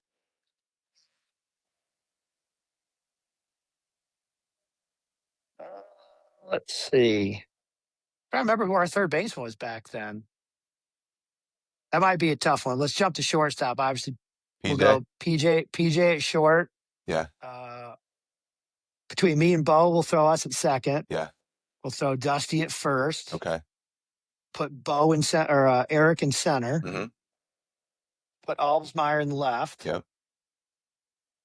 I got to remember who were our third basemen and our right fielders. That's a tough one. Those might be spots that's hard for me to remember to fill. Talk to me about hitting philosophy. Where were you at? There's so much new stuff these days, vernacular, ways to teach hitting, thoughts about getting the ball in the air. Where were you at hitting philosophy-wise? What were you thinking? Hey, if we're talking mechanics, I was never like a launch angle. Mm-hmm. That wasn't even a thing when we were playing. That wasn't. No. Even, For me, it was down the ball because that's how I felt the fastest. For me, it was bat speed. Being under control. Yeah. I didn't try to break down mechanics all that much. Okay. I kept my hands inside the ball a lot. So I was always trying to hit bottom of the ball, inside seam, trying to drive the ball to right field. Okay. If I'm talking about my approach, it was ready to go every pitch. The first fastball that I saw that was good, I'm hitting it. Yeah. I'm taking every off-speed pitch that you threw at me until I had 2 strikes. Yeah. And then I'm trying to foul everything off until you had to throw me another fastball. Yeah. I could hit a curveball. Yeah. Never hit them hard. Yeah. So I would battle until you make a mistake. Okay. What are your thoughts on kind of all the new school approaches and ways to look at hitting? Do you have anything there? I watch a lot of it. I struggle with trying to teach my kids how to hit. I felt like I knew how to hit, but a lot of that stuff doesn't make sense to me. I think it's overthinking it. It's giving these kids, I say it to a lot of the younger kids that we have now. It's like, you're doing long division up there at the plate, guys. Interesting. We can train in the off season. You can train in practice, but when it's time to hit, it's just time to put it all together. Yeah. I don't like dumping the barrel. I don't like spinning off the ball. Yeah. To me, it's just keep it super simple. Okay. I tell the young kids to swing absolutely as hard as you can. under control. Okay. And if you can do that on a regular basis, I think you're going to be okay. You're going to figure some things out. Do you have any favorite all-time swings, like all big league guys or anything like that? No, I mean, again, if I remember back like in 99 with the Sosa McGuire, home run race, watching those kind of guys with some of those funky swings. I like to be more simple, more like a Griffey. I mean, again, Griffey's got the smoothest swing out there, and it was just short, sweet, silent, nothing over the top. Did you try to emulate anyone? No, I don't think I did. Okay. I wasn't good enough to do some of that crazy stuff and then still catch up with the ball. Like I had trained my swing so specifically for so long that messing with it, I just felt wrong. Okay, gotcha. Thoughts on long toss? Were you a long toss guy? Are you a believer? What are your thoughts on it? Again, I was never a pitcher, right? So I didn't care about velo. I played second, so I didn't have to make the longest throw. I had a better arm than I needed for second base. I think there's a time and place for it. I think for me, it's an off-season thing to build strength so that when the season comes along, you're good to go. I think everybody should be able to play every position, be able to make all the throws. Okay. I did a lot of long tossing, but it's not something for my teams now that it's a huge requirement. As soon as we can get outside, we do some long toss, but it's 10% of what we do. Okay. What kind of walk-up music did you use, or did you use any entrance music? Yeah, I had a lot of old school rap. I want to say my walk-up in college was Mystical. God, that's a long one. Mystical. Mystical, Here I Go. I remember that one. Here I go. Yep. I felt like it was enough, and I never want to be too over the top. I wasn't a country music guy, never really a hard rock guy, so it was always something with rap. Mystical, I like it. Most talented teammate of all time. That's a tough one. I play with a lot of good guys. I would put Finigan. I'd put Bensko at that top of the list. Yeah. Both those guys were hitters, fielders, pitchers. I mean, they were great basketball players. I mean, all around, just great athletes. Funniest teammate? Probably Sean Roof. He was shortstop, second baseman, third baseman at Illinois. I think he was a freshman my junior year. His dad was one of the hitting coaches at the Tigers organization back in the day. He was from Paducah, Kentucky. Just still keep in touch with him. Okay. Not as often as I'd like, but he was an absolute hilarious guy, especially in the locker room after games, before games. One of those Always guys? Keeping it light. Yeah, one of those guys. Who had the most juice you ever played with Pop hitting? Bensko? Anyone else? Yeah, I mean, consistently. Yeah. I mean, he had it at 12 and maintained it. A lot of guys, would find some pop later in life, but he always had it. Always had it, man. Fastest teammate ever.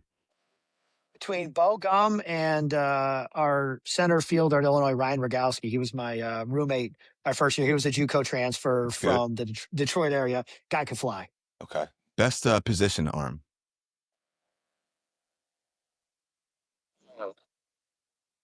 I mean, PJ had a hell of an arm from short. Yeah.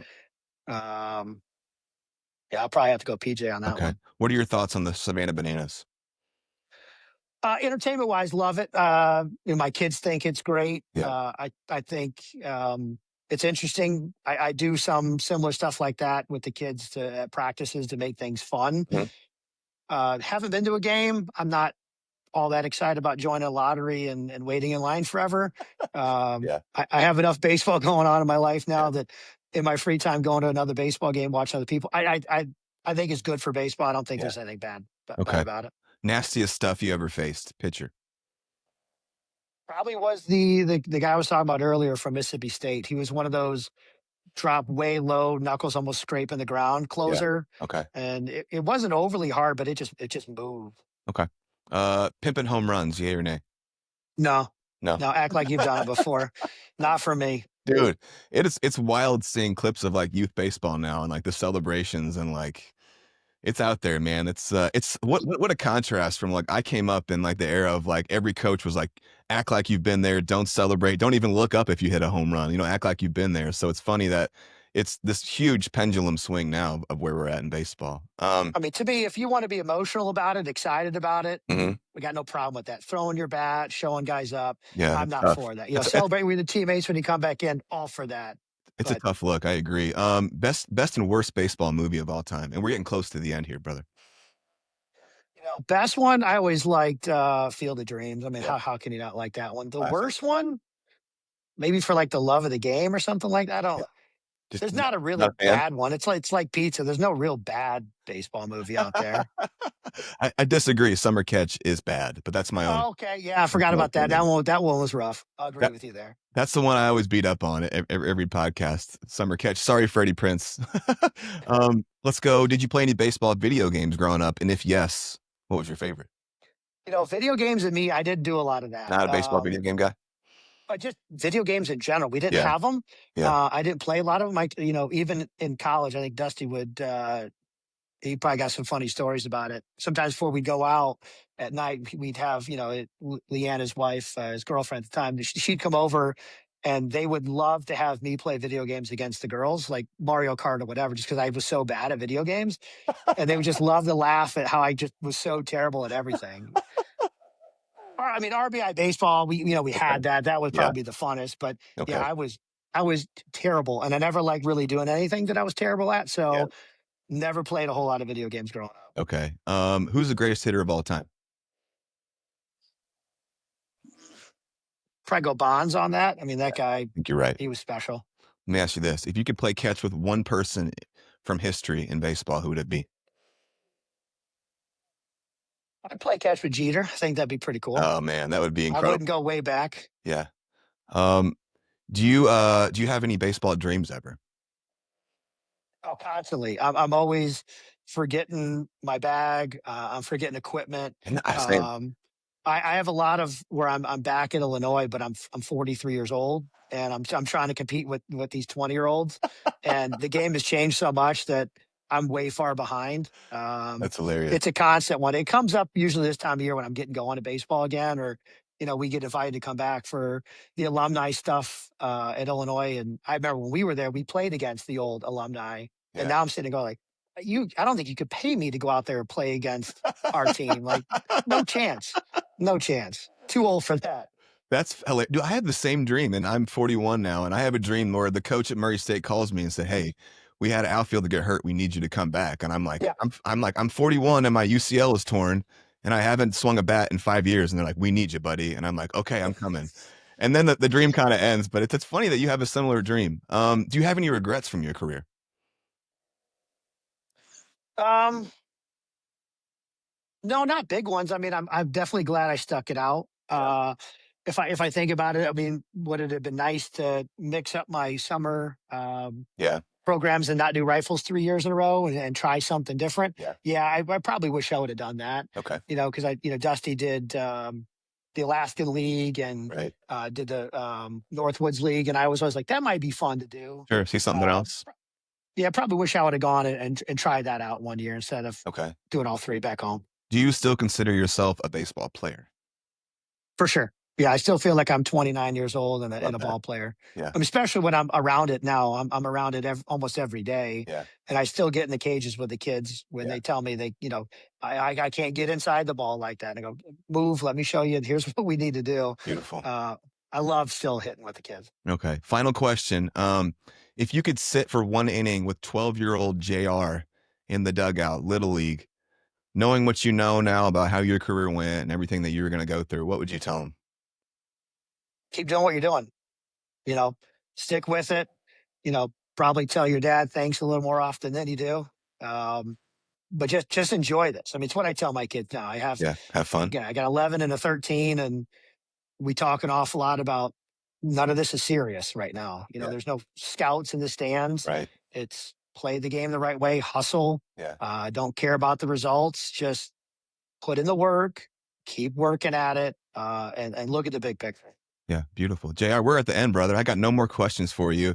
This has been more than I even could have imagined. You and I haven't had a ton of back and forth, so I didn't know kind of a lot about you or your personality or how this was going to go, but this was such a special conversation. I'm so glad that you gave me the time to do this. And I think the people from the community are going to love it. I've been itching to do a hometown story. I've been kind of off doing national stuff here for the past couple months, but thank you so much for your time. And thank you for inspiring me, man. I truly don't believe I would be the person that I am today if it weren't for the kind of the indirect lessons and, the bar that you set and that Coach Elliot and the people at, Acceleration, told me about you. So the legend of JR helped me become the person I am today. So thank you very much from the bottom of my heart.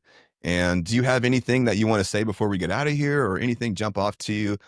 Anything like that? Oh, look, hey, I appreciate it. I did the hard work for myself and quiet to just do. So it's a little uncomfortable at times, I guess, to hear other people talking about it, Yeah. or seeing how you impacted people. Yeah. That wasn't the intent, but it's always cool to see there's end results for other people indirectly. Mhm. So look, I was humbled you had me on here. You've had a lot of amazing guests. I don't feel like I fit with the caliber of guys you've had, but it's always fun to go down memory lane and Yeah. reminisce and Mhm. hear from some people you haven't heard from in a long time, of things that they probably never said to you, that you Yeah. impacted them, or the way they felt about you at the time. So Sure. this was a fun experience. I definitely appreciate it. Thank you so much for Beautiful. having me So on. thank you so much. And thank you to Dusty. Thank you to PJ. Thank you to Bull. Thank you to everyone that contributed on this. Joey, appreciate you guys. And thank you for your time. Post game spread. We are out of here. All right.